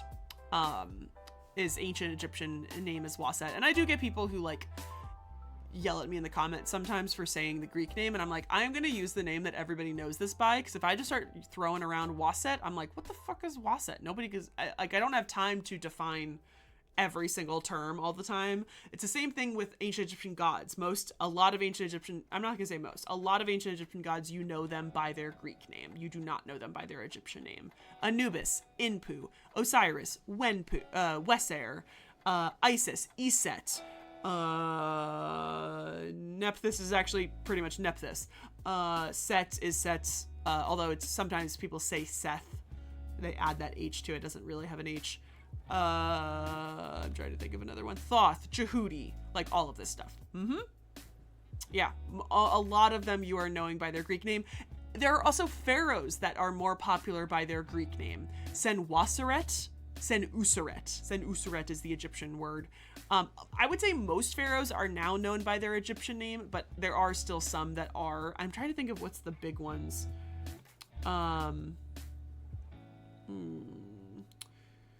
You might hear it still. Sometimes it's still called the Pyramid of Cheops. Cheops is Khufu. Khafras is Khafre. Menkarius is Menkare. Most pharaohs are known now by their Egyptian name. I'm trying to think of the big one. I know Senwoseret with a W is still talked about today, but it is Senuseret because again, the W and the U are equivalent. But there is another pharaoh. What the frick is his name? Actually, all the Tutmoses. That's what it is. Tutmos. Tutmos is Jehudimos. All of the Tutmoses are Jehudimos because their names are Thothmos. But Thoth is the Greek name of Jehudi, so all their names are Jehudimos. That's the big one. I think Amenhotep is technically Hotep is wrong. It should be Hetep, Amenhetep. But also that's just based on there's no O that exists in ancient Egyptian until like really, really late. So like it should be Hetep, HTP, Hitzip. You can't even say it. So like E is better, but like, yeah, they should be Hetep, even though they say Hotep. That's probably more Greek. Because I think actually you see it as Amenhotep or something is sometimes in Greek. But yeah, most Egyptian gods are Greek. And a lot of the cities name. Yeah, there are still people that will call it Cheops, and you still see some very outdated signage that they call it Cheops. I don't know when that sort of decision really came about. I don't know if there was a particular Egyptologist who sort of was like, hey, we should start talking them by their Egyptian name. But for the most part, the gods are not, and the cities. Giza is also not the name of the area. Giza is the city. That's the other thing, is some cities... We'll talk about this more in our lecture, but most cities as we know them today will have sometimes 3 names. It will have an ancient Egyptian name, an ancient Greek name, and a modern name. So it's Waset is Thebes in Greek, which is Luxor today. Cairo is sort of a not misnomer, but it's like Memphis is, I always forget the Egyptian name for Memphis. It's like the White Walls, I think, is what it is. But Inuit, I think, is something like that. Something like that. But like that's the Egyptian name. Memphis is the Greek name. But like Giza and Cairo, those are modern names. Those have nothing to do with the cities underneath it.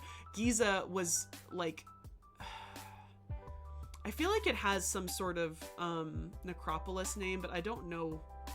Eneb Hedge, yes, that's what I always forget Memphis's one because it's complicated. But yeah, Eneb Hedge, I think it means the White Walls, which are like the white walls of the city. But yeah, like Tel El Amarna is the modern name of the village that's next to the ancient city of Akhetaten. So it's complicated. Giza's got 2 names? I mean, that would make sense. I was gonna say Saqqara, I don't even think is the name for the necropolis. I know Giza technically, they sometimes just call it by the pyramid. Oh, okay. Yeah, they just say the general name for the necropolis, which would make sense. Ker Netcher, which is the land, which is Netcher is gods. Yeah, so exactly. But yeah, so it's complicated, doesn't make a lot of sense. Yeah, Imentet is the west. That's also goddess for the west is her name, Imentet. But yeah, so they don't have general names, so it's complicated. But yeah. Yeah, in Nebu Hedge. The White Walls. But yeah, I'm glad I blew your mind about that. We'll talk about that more when we do the lecture, but yeah, the gods are weird, and I do feel bad when people are like, you should use their Egyptian name. I'm like, I know, but I don't have time. I only talk about it in the video about the god. All of my gods of ancient Egypt video that I absolutely say their Egyptian name. That is fine. I don't have time to describe it in every single video. I don't have over 3 minutes to educate you. What time is it? Okay, 11:06.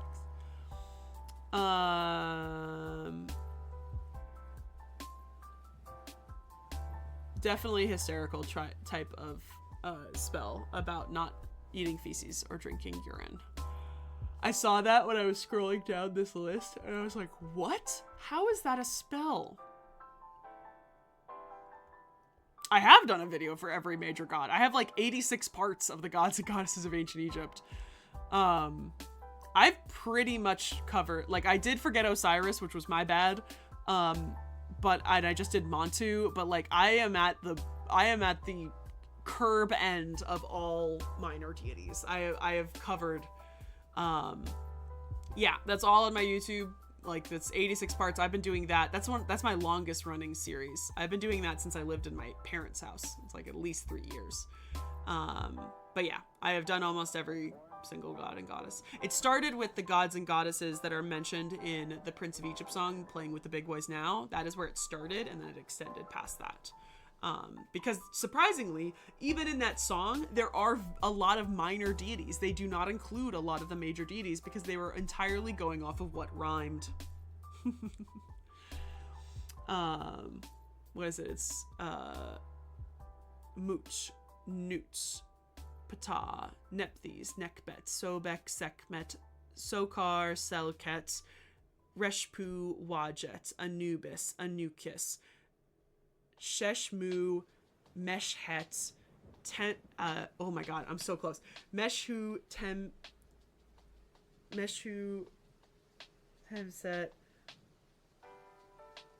Oh god, that's like the last couple ones. Heket, Ra, Mut, Nut, Ptah, and then it continues through it. Spell for not losing Wi-Fi in the underworld. I love that idea. Yeah, Otto, so that's technically a short, so you'll have to go into, well, if you go into playlists, you'll be able to find it, but they are technically shorts, so that might be why you missed it. Hi, Casey! I think I almost did it. There's always one. I gotta look up playing with the big boys now. I gotta remember. I need a lyrics. Moot, Newt, Kanum, Ptah, Nephthys, Nekbet, Sobek, Sekmet, Sokar, Selket, Reshpu, Wajet, Anubis, Anukis, Sheshmu, Meshhet, Hemsut, Tefnut, Heket, Mafdet, Ra, Moot, Newt, Ptah, Hemsut, Tefnut, Sokar, Selket, Seshmet, Reshpu, Sobek, Wajet, Heket, Mafdet, Nephthys, Nekbet, Ra. Yeah. But like, so many of these are completely minor deities. They are not popular and famous and such. Yeah, Otto, all of my stuff is shorts. You've obviously only watched the lectures, but like everything else, everything I post on TikTok is shorts on YouTube. So you're more than welcome if you have Facebook or if you have Instagram, if you don't like shorts, but like, yeah, they do Raw twice. They start with Raw and then you continue with Raw. That is what this is. that is what this is. This is playing with the big boys now. But this is what I did. My Gods and Goddesses of Ancient Egypt series started with that song. That's okay. You just popped in. Yeah, so Otto, there's a playlist that's all the shorts. Some of them are not shorts, I think, at the very beginning because they were over 3 minutes and stuff. But yeah, everything else that I post on TikTok comes up as shorts on YouTube. If you go on Instagram and Facebook, they're not shorts, but they're still short video content. So if you want to watch those, they are shorts. I apologize if you don't like shorts, but at least you can watch them in the playlist. You're not just watching it on the feed, if that makes sense. But I post a new short every single day. So yeah, they do say Ra a couple times because he is the most important.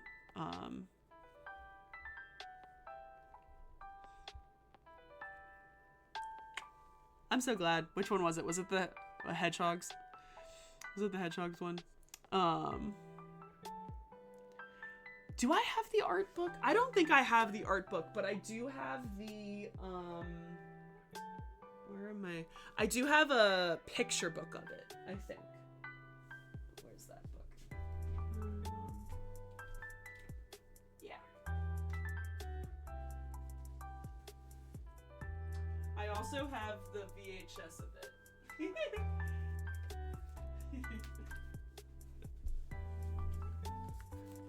I have the VHS. I think, if I remember correctly, I think this is my personal VHS that I watched as a child. It's not rewound. It's in half a section. Oh yeah, the repatriation one. But yeah, I have the VHS, and then this is like a kid's book. It's got nice illustrations in it, and it goes through the story.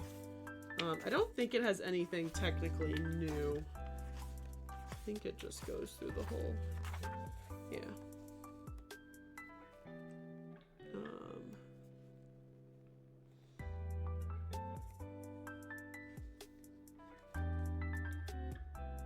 But yeah, it's at least got the cute art and stuff. Is that that's Joseph and the King of Dreams? I love that, Casey. We love my shelves. It's this has been planned in my head for like the longest time after I've like moved apartments like 3 times, and this is always what I wanted my office to look like. I know the song's stuck in my head. It always is. But yeah, the Joseph one is good, but it's not I would say some of the songs are good. I would not say the animation is necessarily better. But you can tell it's animated by the exact same people. Yeah, I do like that one because the songs are silly. I am a miracle child, which is like very much part of it. I hate moving books too, and I have never had that thought of not getting books, but it's only because for the most part I get all these books at a used book sale where I have an in, and any book that is archaeology or Egypt, they set aside for me, and all the books are $1 to $5. So it also means I don't read any of them, which is even worse. At this point, it's just a collection. One day maybe I'll actually read them, but I would love a slightly bigger office because I would love to put a little couch in here, but I don't got the space. But yes, we love our library. But thank you, Casey, for so much for popping in. I'll go on for a little bit longer. Little bit longer, and I'll be fine. But just so you know what we're doing, we're talking about Book of the Dead, and we are reading actual spells from the Book of the Dead. And we just stumbled upon this Book of the Dead spell, which is spell for not eating feces and drinking urine in the realm of the dead.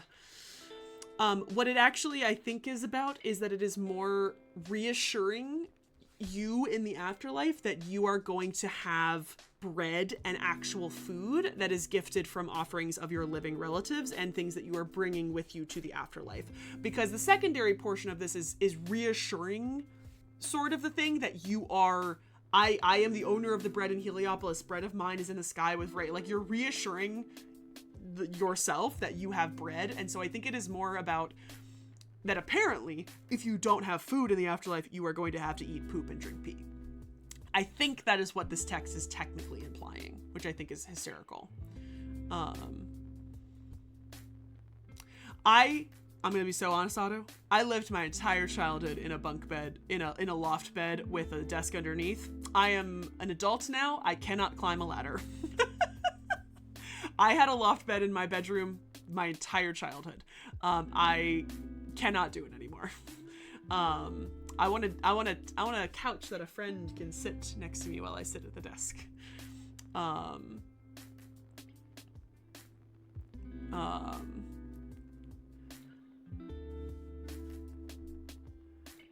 I also have to move by myself, which also sucks. So, but I've determined next time, I've determined next time I am not moving by myself. I've determined I'm going to save up money whenever I eventually move. I'm never moving by myself again because the last one was so bad. Okay. Next page. We're not reading every single spell because it's taken way too long. Oh, look at that. That's a nice one. Spell for giving breath in the realm of the dead. Spell for breathing air among the waters in the realm of the dead. A lot of breathing air. Oh, it's the lady of the bush, whatever her name is.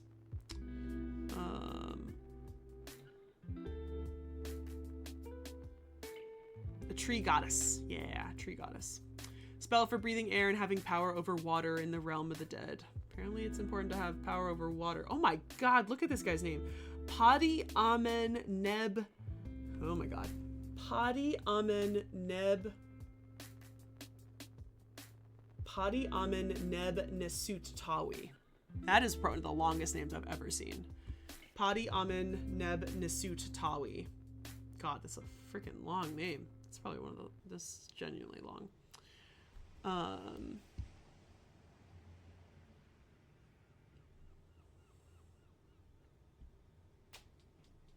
Yeah, so there are demons.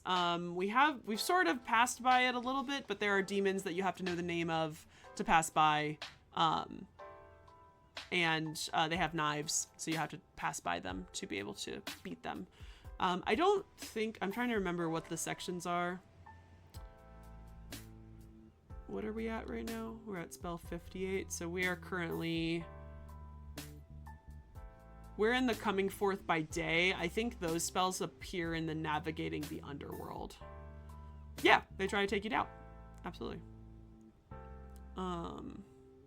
Spell for breathing air and having power over water. Okay, let's actually, we'll end at...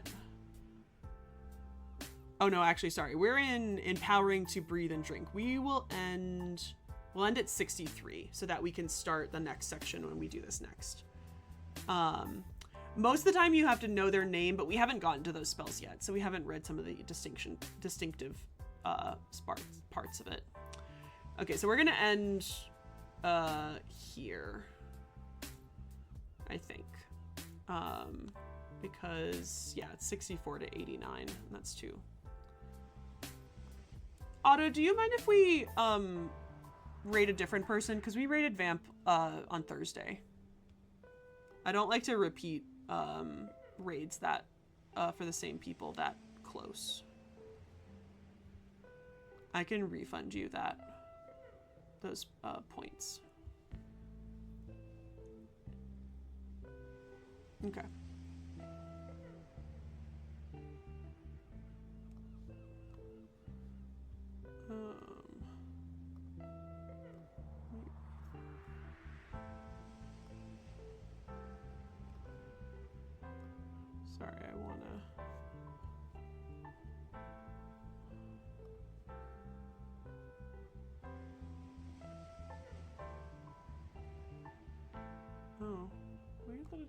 Okay, well, that should give you the points back. Okay. Oh, you refunded? Oh, I just refunded him again. Sorry, Mark. Yeah, thank you, Casey. We got a couple more. We probably won't read them all out, but we got a couple more. We'll end with 63, just because that's a new section of stuff. I need to get a better one because I have been using this one for at least 6 years, and I'm like, I'm kind of sick of it.